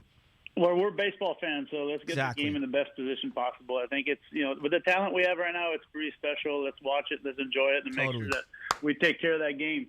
I love Absolutely. Eric, take care, man. Enjoy Eric the game Gagne. tonight. Eric Gagne, Cy Young Award winner, World Series champ, 3-time All-Star. And those numbers, Shasky, he pitched the same amount of innings for 3 straight years. 82 in the third innings for 3 straight years during that stretch. 1.97 ERA, 1.20 ERA, 2.19 ERA. Yeah, you look at the innings pitched, 82 in the third. Well, he had 114 strikeouts, 137 strikeouts, then back down to 114. How many career saves for him? Career saves, he had 187. I mean, 187. 187. That's incredible. I mean, 187. Time has forgotten how great he was, and you can dilute all you want when it comes to performance enhancers and this, that, and the other. Right. And look, man, he was great. And I watched him. He was awesome. And you know what the part that I liked about him? He made a great villain. He did. And he was very entertaining, and he leaned into being a great villain. And I miss guys like him leaning into the rivalry. That's why as Trevor Bauer is an awful human being away from the game. We all agree. Right. But the stuff he did on the field, I loved it for the rivalry. No doubt. The sword dance. And we'll talk Gagne in just a second here. But I do have to read this. You're listening to 95.7 The Game, KGMZ FM at HD1 San Francisco, and Odyssey Station. Download the Odyssey app and listen to the Eric Gagne interview. Also, our talk about training camp earlier today. I know some people on the text line said, are you talking Niners? Teams are reporting today. We got to Niners early. We'll get back to them after Dana Altman at about 9:30 because this is a huge, huge training camp. But it's a huge week in the Bay Area. You have training camp. You have the Giants in first place playing the Dodgers. What are they going to do at the MLB trade deadline Friday at 1 o'clock West Coast time? And, of course, the Golden State Warriors hold the number 7 pick and the number 14 pick in the upcoming NBA draft Thursday night. Let's start with the Giants right now. Let's get into them because this is a big start for Logan Webb tonight. No doubt. Obviously, he I thought pitched really well in the last game that he was in. He was frustrated that he got taken out. You've seen him kind of pleading his case to the manager in the dugout. I want my pitchers to want to stay in the game, so I love that attitude from him. And I've said this 4 or 5 times this year. This is the biggest start of the year for him, and this is a big series for the Giants because you obviously have the Astros coming up. And that one feels difficult. It feels very, very difficult. You don't want to lose the momentum from winning 3 out of 4 against the Dodgers in LA by following up a loss in back-to-back series, meaning you don't want to, you win the 3 out of 4, and then it becomes a moot point because you lose 2 out of 3 to Pittsburgh and then lose 2 out of 3 or worse to the Dodgers. It would just suck all the goodwill that you accumulated from last week. And I think this is a big game tonight. It's a big game for them to get the bats going. Buster took the night off. The bullpen will be recuperated and ready to go tonight. All hands on deck. You got to win game 1. You know what? You're spot on here because I don't think people realize the Giants have lost 2 series coming out of the break. 2 series. They're 1-2 in series. So if they lose this series and they lose a series to the Astros, that means they've lost 4 of their first 5 series coming out of the All-Star break. That's not good. No. That's not good baseball. And that's what happened in 2016, even though 2016 they started 2-8 after the break. I don't want to bring that up. They started losing. And I don't think this team is like 2016. I agree. But you start losing series left and right. Then you got the Diamondbacks from 4. Then you got the Brew Crew, the Milwaukee Brewers coming in for the first time. You got to start banking series. That's why the Giants are in first place right now in the National League West. Don't matter how you do it. Yeah. You can win a 1-0 game. You win 3-2. You look ugly or whatnot.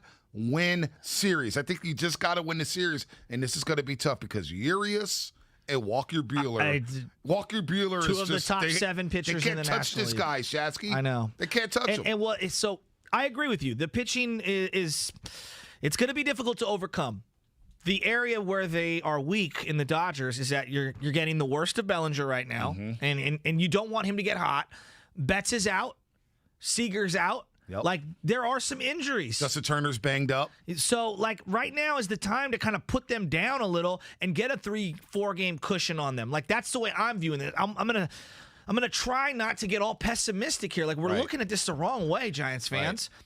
It's not that the Giants are going to all of a sudden fall apart. The Dodgers are falling apart. Look at it in the clarity that you need to look at it. They're the team that's falling apart, that's overachieving right now, relying on just Max Muncy and Chris Taylor and McKinney and McKinstry and all these random dudes that they're out there playing out of necessity. A.J. Pollock is an afterthought. Right. You know what I mean? Right. This is a series the Giants got to win 2 out of 3. I don't care what the pitching matchups are. Giants up 2 games on the L.A. Dodgers in the National League West, 3 up in the loss column, and the Padres right now 5.5 back of the Giants, but 7 back in the loss column. Always look at the loss column there. That's some good lead. You got some nice space between the Padres and the Giants, but you want to distance yourself from the Dodgers. I'd love to go 4 up. Because you know what?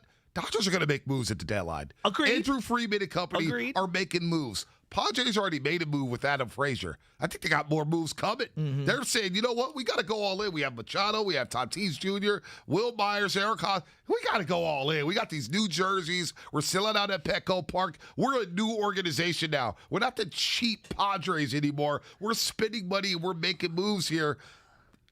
Do you want the Giants to really get in the arms race with the Dodgers and Padres? Because it feels like that's what's going to happen. You're going to have to overpay if you want to bring in a Scherzer, if you want to bring in a Chris Bryant and a Craig Kimbrell. But take the names off. Don't tell me the ages of the players. Just say best record in baseball, leading the league in home runs, third best bullpen ERA. Good defense, that team too. needs to add at the deadline. That's a World Series contender. Just take the names away. Forget what the cycle of the organization is. Just tell yourself, are you a contender for the World Series? Yes, you are. So why wouldn't you want to add to that? I just started thinking about it while you were talking. Today's a Tuesday, and they're at home? They're at home. Are they going to wear those City Connect jerseys for the first time ever versus the Dodgers? No, that can't be happening. Is it really? Tonight. Is that tonight, the City Connect jerseys? Please You know what, though? I will say this. Please don't. They didn't look as bad as I thought they would look. Oh, okay. They didn't look as bad as I thought they would look. My overdraft from my ATM wasn't as bad 2 weeks later as initially I anticipated. You know, a lot of those overdrafts, I was able to soften the blow at times. But trust me, your boy's an expert when it comes to overdrafting bank accounts here. Probably some people still after me. But look, the City Connect jerseys, the fog numbers, I'm out on that. Yeah, well, I'm out on that. That was terrible. Yeah. But the hats... hats was all right. The hats are right. I mean, I don't understand why we have to go with that shade of orange. It just doesn't make any sense to me. It doesn't make any sense. Look, you get in on YouTube. Look, all right, people, get in on YouTube. 95.7 The Game. Search it. Click subscribe. We're almost at 800 subscribers. Come on. They already put the names on the back of the jersey, so whatever the Giants do. I'm okay with the names on the back of the jerseys. You can't even see them at the park. You So can't even what? see them. It's not for you. It's for man. we know that you know everything. You didn't even know who Jay Jackson was. You needed the name on the back of the jersey. I just needed to see the stat. Just Google. You know what I'm saying? Smartphone, Google, Android, iPhone, Metro, Getro, whatever you got to do. And here from AJ408 on YouTube, he's saying it's Gatorade night. Because that's what the Giants jerseys look like. They look like Gatorade with that orange. Is it really Gatorade? Oh, that's a good one. Man. Is it really Gatorade? It better not be Gatorade night. It better not be. Don't forget to download the Odyssey app. Discover hundreds of new exclusive music stations available now for sports and music fans. By sports and music fans. Check out Troy Hughes Stadium Anthems. Get amped for the big game with the best tracks from rock and more. The new Odyssey exclusive stations on the Odyssey app, brought to you in part by Macy's and Geico. Dana Altman, head coach of the Oregon Ducks, coming up to talk about Chris Duarte and the scouting report of James Wiseman. Right here on The Roast with Shasky and Bonte. The Bonanza is underway. It's draft week, man. No. It's 7-14. We've been talking about it. This is the start of the roster construction for the 2021-2022 NBA season. Training camp's right around the corner. Your Giants are in first place. Come on, I'm getting jacked up just thinking about it. That's right, Bonte. We've got it all covered on 95.7 The Game's Bonanza. Brought to you by Pacific Catch, sustainable seafood, West Coast style. At Bank of America, we're helping to meet the need for more affordable housing through community development banking. I'm Joya McCarthy.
today. They'll hit the practice field tomorrow. It is on and popping. NBA draft on Thursday. We got baseball draft coming up.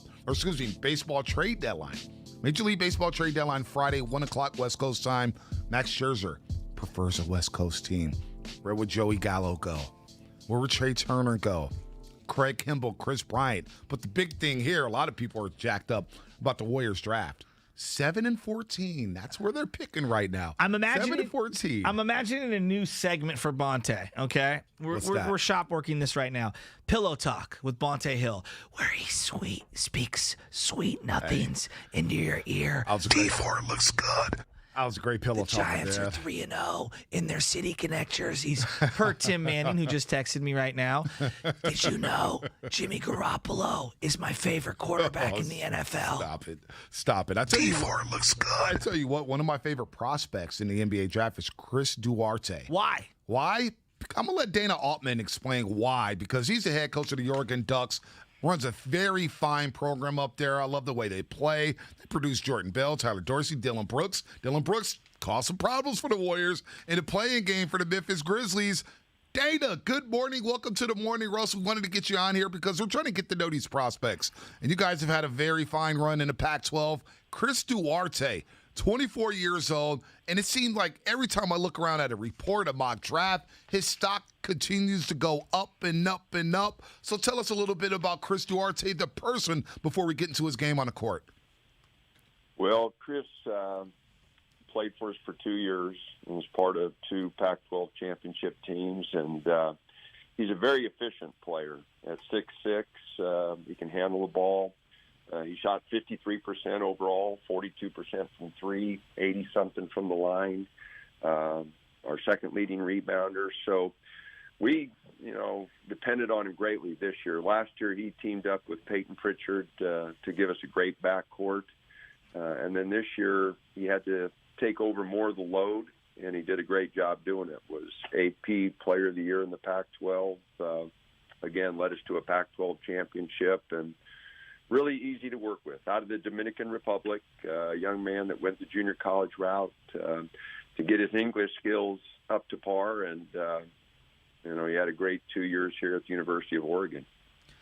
Dana, what's he like as a person? You keep saying, that he's easy to work with, but who is he as a person? Because we always like to talk on this show about betting on people, the people, the personalities, what they're like day in, day out. Well, I think it's easy to bet on Chris. He's really easy to work with, as I mentioned, as a coach. He listens, he responds. He's very team-oriented. He's a competitor. I love his competitiveness. He's got an intensity about him. He brings it every day.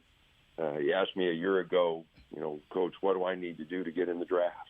And told him first one to practice, last one to leave, get extra work in the weight room. And he did all those things. And, he made himself a better player. He improved his ball handling, he improved his shooting. And he always was a pretty good defender with his length and his instincts. And so, as a person, very nice young man, dedicated father. He's got a little son that lives in Florida. He was the junior college player of the year at Northwest Florida. And he's a good young man. Dana Altman here on 95.7 The Game, the head coach of the Oregon Ducks, coached up Chris Duarte the last couple of years, Pac-12 Player of the Year. Also had Tyler Dorsey, Dylan Brooks, who we saw with the Memphis Grizzlies, and, of course, our old friend here in the Bay Area, Jordan Bell. The Warriors contributed to the Warriors championship team a few years back. Dana, when we look at Chris Duarte, how will his game translate to the NBA? Is he a guy who can pick and pop? Is he a slasher? How would he translate? How will his game translate to the NBA? Well, first of all, I think because of his age and because of his maturity, both physically and emotionally, I think he's ready to contribute right away. I think, he can shoot, which definitely will stretch defenses. He was 40-some% from three in the college level, and he's got a high release, and he's strong enough. He'll be able to adjust to the NBA three very quickly. He can put it on the floor. He's solid in pick-and-roll situations. He's really good in the open court. With our presses and some of our fast breaks, he's really good in the open court, which I think will translate well but he gives you another shooter. With whatever team is fortunate enough to work with him, he can space the floor. And I think that's where it'll start, as an NBA player, is just being able to stretch the floor a little bit. And then as his career progresses, put the ball on the floor a little bit more. As I mentioned, he's a very good defensive player. He was on the all-defensive team for the Pac-12. He's a solid rebounder because of his length, because of 6'6", and he's not afraid to stick his nose in there. So, I think he can contribute in a lot of ways, but the first way will be stretching the floor as a shooter.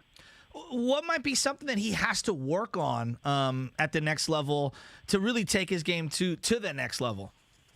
Well, I told him, to work on his ball handling. He did a much better job in pick and roll situations. His numbers, his analytics went way up this year, moving from his junior to senior year in the pick and roll and putting the ball on the floor. But I think, he needs to continue to develop that and be much tougher in the NBA to make those reads, and be in those situations. But I think that is the next step for him, is to continue to improve his ball handling, to be in more pick and roll situations, to be a little bit more of a slasher, getting to the rim, getting fouled a little bit more. I think because of his size, he can do that a little bit more. Dana, you coached against James Wiseman. He only played, 3 college games for the Memphis Tigers. But one of them was against your Oregon Ducks a couple years ago out in Portland. What was your impressions of James Wiseman when you had to coach against him back then a couple years ago when you guys played against Memphis? Well, he's a phenomenal athlete, and we drove the ball at him early to try to get him in foul trouble, and obviously it worked for us. We got him in a little foul trouble just driving it at him, and but no, he can change a lot of shots. We had a hard time stopping him. We didn't match up very well inside with him, but no, he's a very good athlete, competitive young man, was tough on the boards. Again, it was a lot easier playing against him when he was sitting over there with 2-3 fouls. Dana, we've been talking a lot about the Warriors not being able to practice in general. And then obviously at the youth level, there's just been not a lot of gym time for a lot of these kids. And there's a lot of development that hasn't been going on. For some of these guys in this particular rookie class, how far behind are they compared to years past because of the lack of being able to play over the last couple of years, or maybe just the lack of being able to get in the gym with someone like yourself from a coaching standpoint? Well, I think that probably affected them a little bit because of, the 15 months that everybody went through from last March, through the summer here. Gym time was limited, and all the stops and starts of our college season and, playing in front of fans. We only played 28 games this year where we usually play, 35 to 40. So, I think all those things will have a little bit of an effect, especially when they couldn't get in gyms just to work on their game. But, I think that's something that they'll catch up with. It might be a minor setback in the short run, but I don't think it'll have any long-term effects at all. Coach, if you had a wish list of teams Chris Duarte could go to, where would the Warriors be on that wish list? Oh, I've always been a big fan.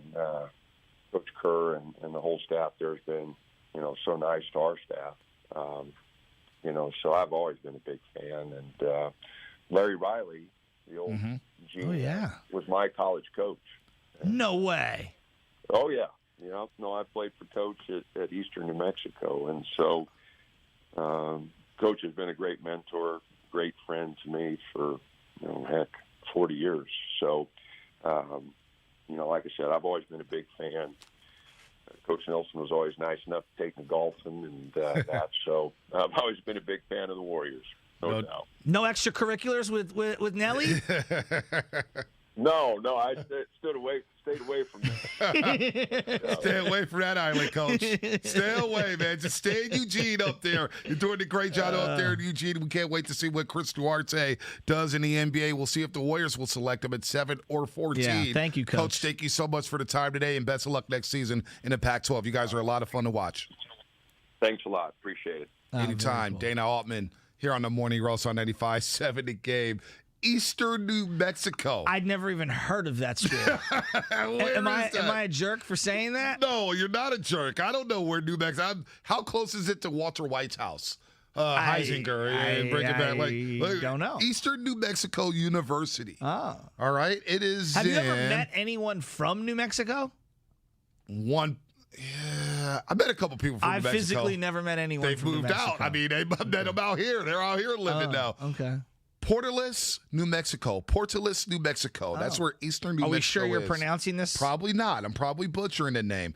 Has a 36% graduation rate, a 58% acceptance rate. At 36%, that can't be good, man. A lot of people dropping out at What's Eastern their New nickname? Mexico. What's their I'm looking logo? for it right now. What is this nickname? Are they man? the Peppers? Because isn't New Mexico known for pepper? I don't know. That's good knowledge. I don't know. I thought when you drive down 5, you smell peppers in New Mexico. You ever driven through New Mexico? No, I have not. Oh, man. Baseball mascot. I'm looking this up, man. I got to figure this out. Eastern New Mexico. The pictures look great. Yeah. Greyhound Promise. Oh, Greyhound. Go to Greyhound. Oh, that's a great name. That's the only not thing bad. I could think of from New Mexico is I know that there was a kid from many, many years ago. I think Gordon's brother went to New Mexico. Drew Gordon, yeah. And after then leaving UCLA. And then I just think of, isn't Urlacher from New Mexico? He's from New Mexico. Pascal Siakam, I believe, went to New Mexico. Oh. Either New Mexico or New Mexico State. Oh. So he was The down more there you as know. well, yeah. Well, so let's get Kenny into Thomas, too. Kenny Thomas, remember Kenny Thomas? Yeah. The Sacramento Kings? Watching Duarte, he has athleticism, actually looks a lot like Zach LaVine's. And I know that sounds kind of crazy, but watching him, like his body type and the way he runs in the open, I'm not saying he's the same exact athlete, because Zach LaVine is one of the most explosive athletes in the league. I'm saying just like physically, that's what he looks like, although he plays very different from him. I like his style. I like the way he moves without the ball. Obviously, he's got a very high shooting clip. There's a lot to like with him. He's an older player.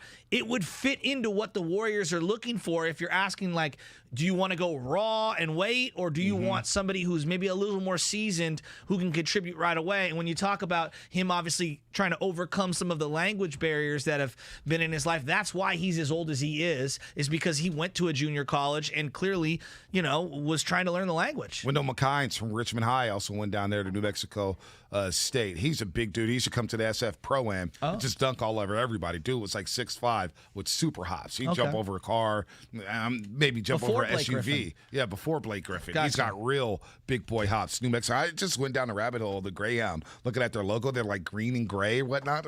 Back to the real world. New Mexico, Eastern New Mexico. We'll never visit that school.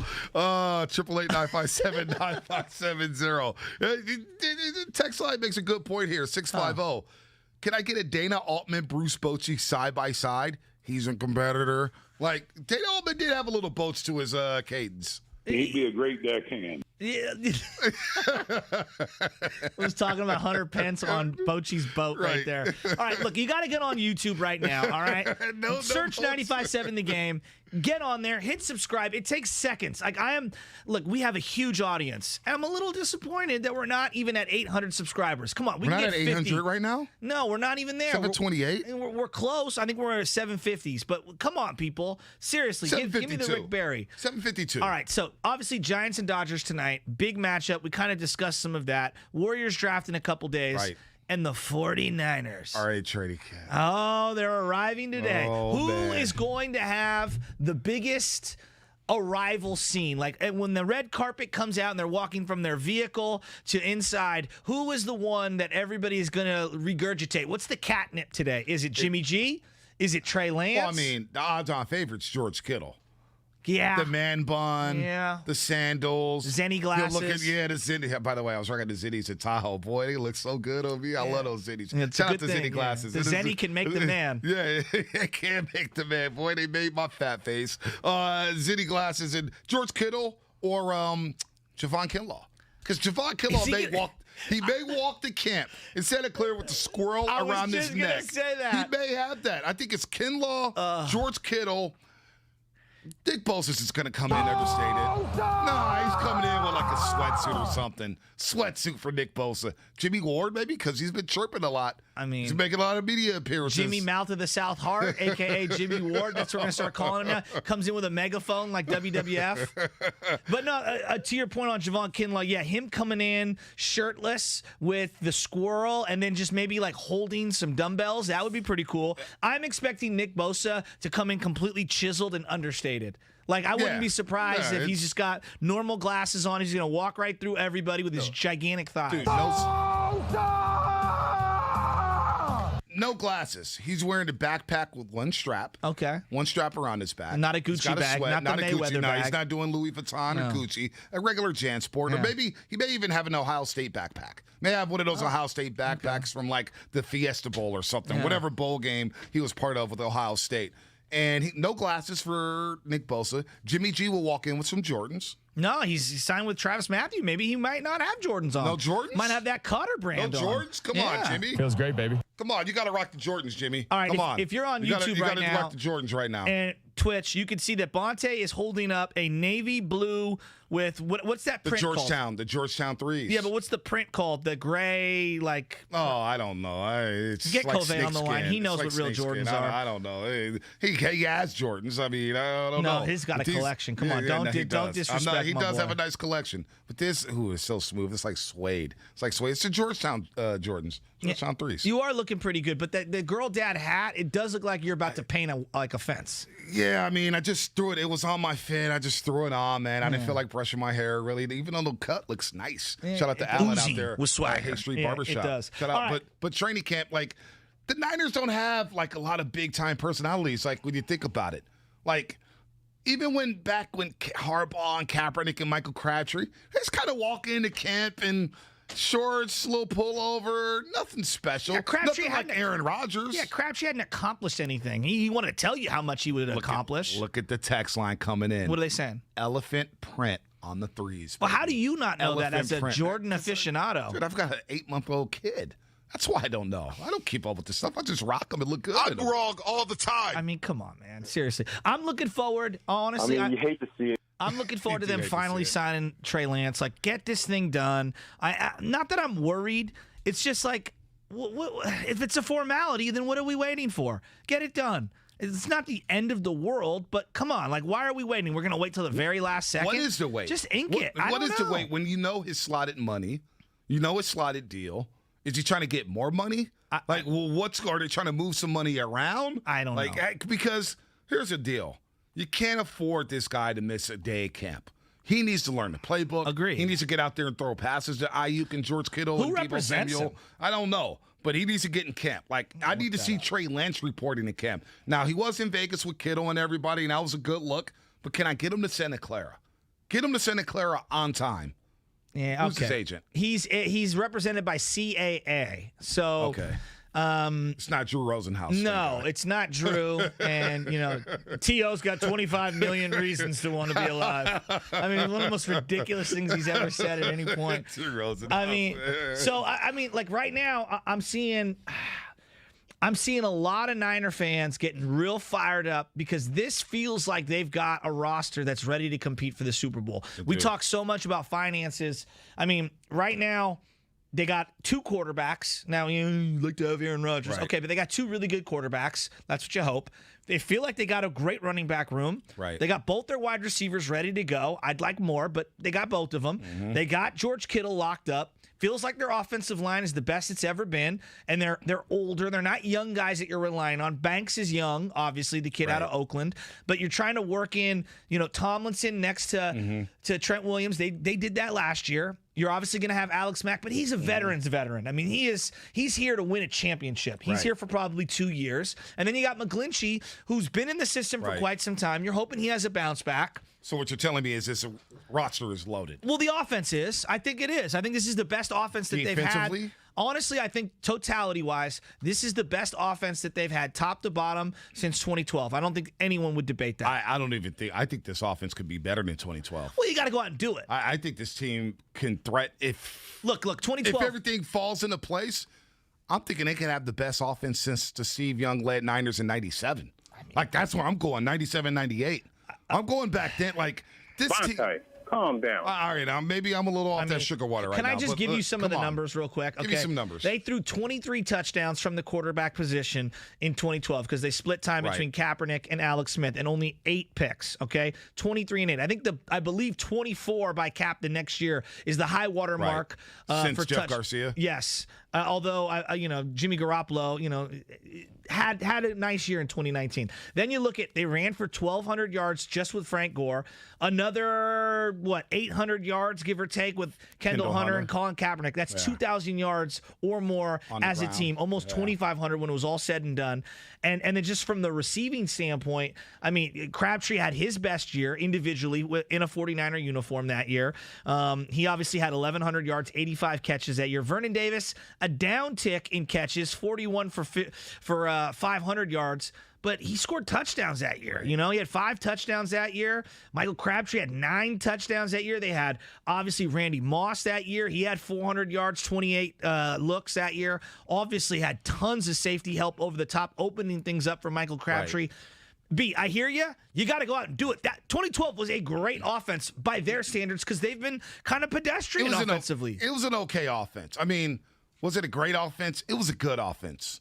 They were efficient at times, and then they also had play clock issues. They had penalty issues. So what's the best offense then? If we were to rank this since Steve Young retired, maybe 02, 03 Niners? Maybe with Jeff Garcia. That's 20 years ago. I know. That's what I'm saying. This offense it looks on paper better than 2019, and Jimmy Garoppolo threw 27 touchdowns and 13 interceptions that year. Now, you had the running backs, a plethora of running backs with Mostert, Jeff Wilson Jr. You had Matt Breida, the Cheetah. Mm-hmm. He was running really well for a while before he got injured. Tevin Coleman wasn't bad that year, even though everybody called him a bum. Early on, he was running hard and physical, so I think this offense has a lot of potential, and I think the defense has a lot of potential because of this guy. D4 looks good. All right, so the text line is going off, and so is the YouTube and Twitch. The comment section is going crazy. Somebody texted in, Matsuyama Mike, shout out White Mike out there, an ESPN cover of Michael Crabtree. It's the ESPN magazine, and this is what it says. It's Crabtree with crutches and a walking boot. I could probably run a 4.4 with these crutches on. That's what it says from Crabtree. Mike Crabtree. Oh, man. Mike Crabtree. I like Mike Crabtree a lot. But no, this offense, now it depends, right? Because if Trey Lance starts, if Trey Lance is your starter, then you're probably going to get a run-heavy offense where Trey Lance doesn't throw the ball more than 20, 25 times a game. I mean, that's what you did with Jimmy outside of, maybe I'd say a half dozen games. Did that with Cap, too. You're not going to air it out. And I'm did it with cool. Alex. And look, airing out the football, throwing 40 to 40 times a game, I believe is a recipe to lose. You need to balance. You need to run past balance. I love a quarterback to be between 25 to 30. Let Russ cook on line 2. Right, yeah, exactly. Yeah, let him cook and let him get hit over and over and over because that line is beat up there.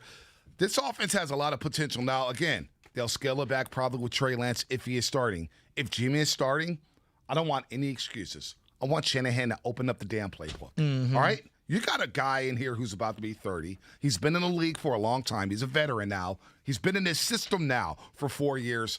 Open up the playbook and let me see what you got. Because in 2019, the Niners were a tick off of averaging 30 points per game. I know. And it didn't look like a 30 points per game offense. But they had great field position all year because of the defense. So I go back to that defensive line. You were asking me who I'm most ready to see in terms of play. It's Javon Kinlaw because I know what Bosa is going to give me if he's healthy. And I know if D Ford can stay. Now, again, I can't predict it. But if he can stay healthy, I know he's going to be really, really, really good. It's Javon Kinlaw making a massive leap. I think he did during the regular season last year. From week 1 to week 16, didn't you see a better player? He was great. He was good. I love the pick from day. I mean, like, look. I know you did. No, but no, it's not even about that. I'm excited to see him next to Bosa. Because you're playing next to Kerry Hyder Jr., who's now in Seattle. You're playing against a who's who. Now, if you get Ford back, you have Bosa, you have Ibukam.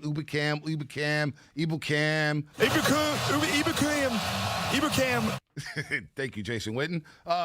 This D-line does look good, and I think Kinlaw can be even better with those assets around him. So I'm excited about that because everybody has questions about the corners. Well, guess what? The corners look better when you have a good pass rush. All of a sudden, K-Wan's coming up the slot blitzing. Verrett's looking good. I do worry about his health, but these two rookies, These two rookies that the Niners have, Oubre Thomas and Liam DeAndre. Or Dion. I don't even know how to pronounce his name. Diamador Lenore? Diamador Lenore. Thank you, Langford, for a clutch save. That sounds like a regal lord of a big plot of land in like Western Europe somewhere. Does it not? His nickname is eventually going to be the Commodore. The Commodore Oh my Lenore. gosh. Look at you. Oh my gosh, Langford. Look, I love that. Diamador Lenore. He's rocking number 26 right now. Oubre Thomas wore number 1 at Michigan. I don't know if he's going to be able, because I think somebody. Jimmy Ward's wearing number 1. Oh, Jimmy Ward. Jimmy Ward. Jimmy Ward better be ready for this year, the way he's been talking and strutting. So he joined Grant Cohn on SI for an interview for an hour. Yeah. Pretty good stuff. I mean, it was really good. I was like, wow. Grant got Jimmy Ward out here, and he's just Grant chirping. got 28 million clicks on YouTube, man. I'm trying to get up there. You got 28 million clicks on that? Well, just in general, his page. And that's what we're trying to do for 95.7 The Game. Like, damn, 28 million people are interested in Jimmy Ward? But Jimmy Ward was also with the SF Niners as well, because it wasn't just Grant Cohn. He was also with the SF Niners on Instagram. You should check them out. It's actually a great page. I follow them. That's my guy. Grant. Brad's doing things. The San Francisco 49ers! He was talking to Jimmy, and Jimmy was bumping about DeAndre Hopkins. I mean, talking big smack about DeAndre Hopkins. Then he goes on with Grant Cohn, and he's talking big smack about Stafford. And McVay. And all I'm saying, and again, I like Jimmy. He has 4 interceptions in his career and not 1 interception since 2016. I would just pipe down a little, dude. That's all I'm saying. So he's talking about DeAndre Hopkins. And I like him. The videos come out about him with him fighting DeAndre Hopkins.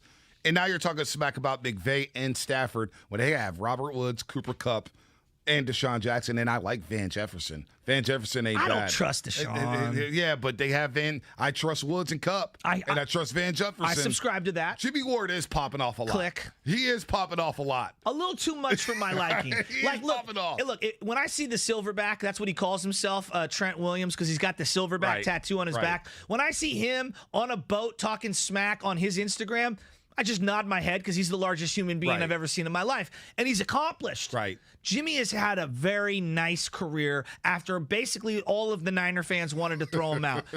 But, we're talking about 2 years, dude. Right. Like, come on, man. And again, I'm not saying that you can't feel good about yourself. Just be careful because I think teams are going to be trying to isolate you this year. Bulletin board material. I love the confidence. We're talking. I mean, that's like me at night just talking into the ethos, thinking I'm the greatest host that ever lived. Yeah. At some point, once you get into the big boy chair, you got to deliver. No sound about that. Looking real raggy. Absolutely. Hey, look, 206 with a much better locker room. Do you extend a very low offer to Alden Smith? Ooh.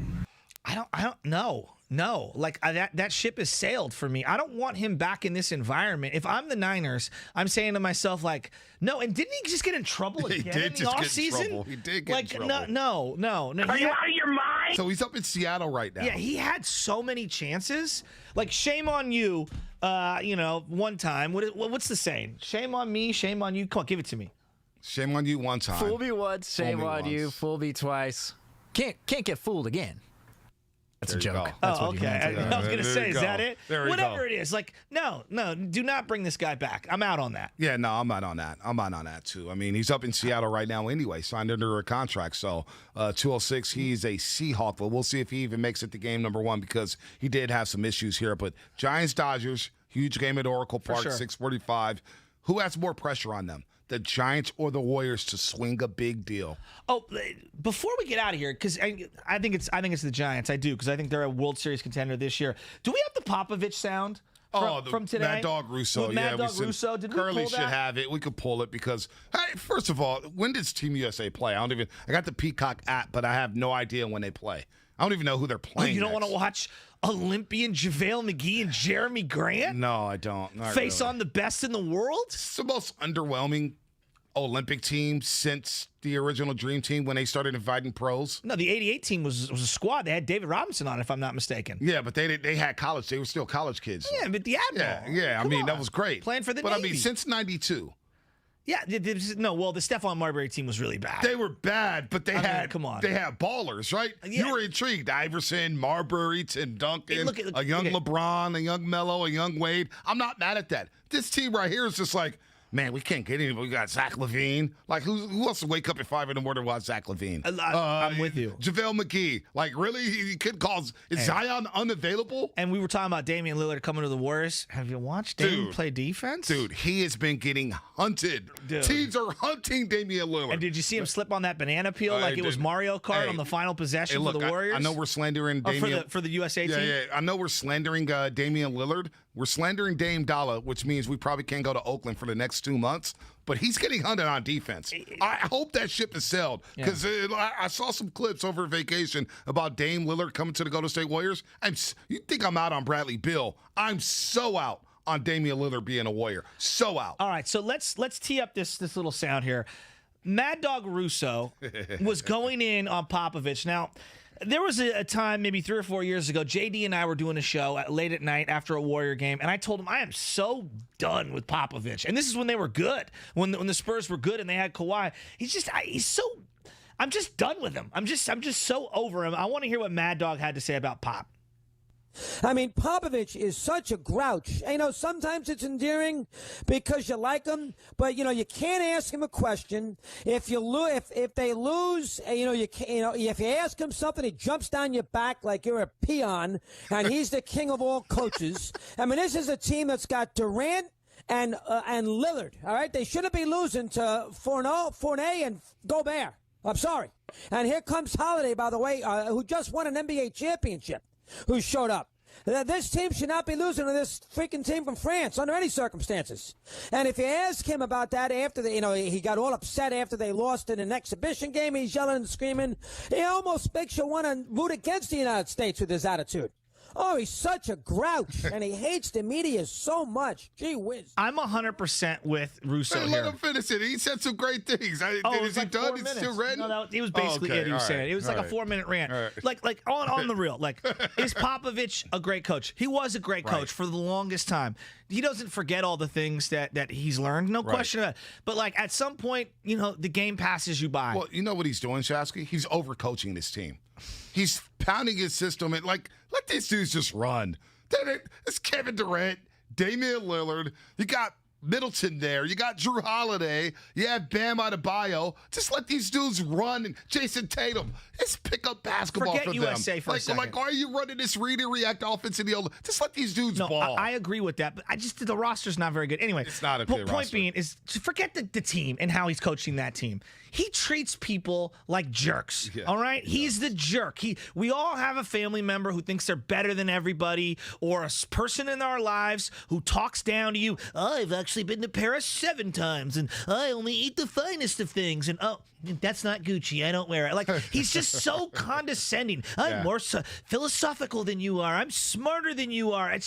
I'm so over Popovich. He just talks down to everyone at every single turn. And you think that's going to fly with Kevin Durant? Nah, Kevin Durant's probably out on that. I bet Kevin Durant's ready to blow that weed smoke right in his face. What about Draymond? Draymond's doing a lot of chirping out there from Tokyo. He's the bench? He's become like the spokesman. From the bench? He's become like the team spokesman. I mean, as what? Like, what?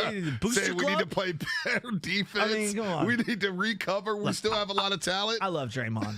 Draymond, you're lucky to be on the team, man. Come on. Know your role. Come on. It's like, man, no respect. I mean, come on, seriously. I mean, look, we're assembling the greatest team America can send over. Get me JaVale McGee off the stroppy. Bring him over here. Give me the 7th man, Jeremy Grant. Get doing out that of to you here. all day, Joe.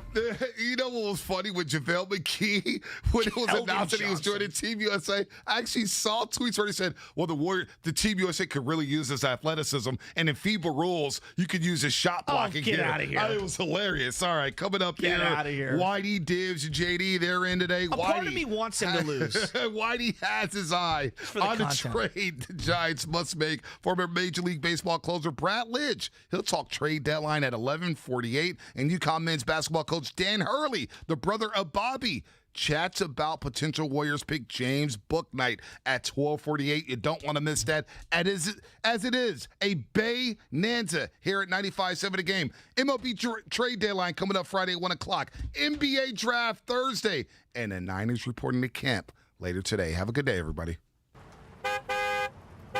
I know. The light changes and you're a little slow on the get up and go. Extra Man here. Let's recharge and treat you right at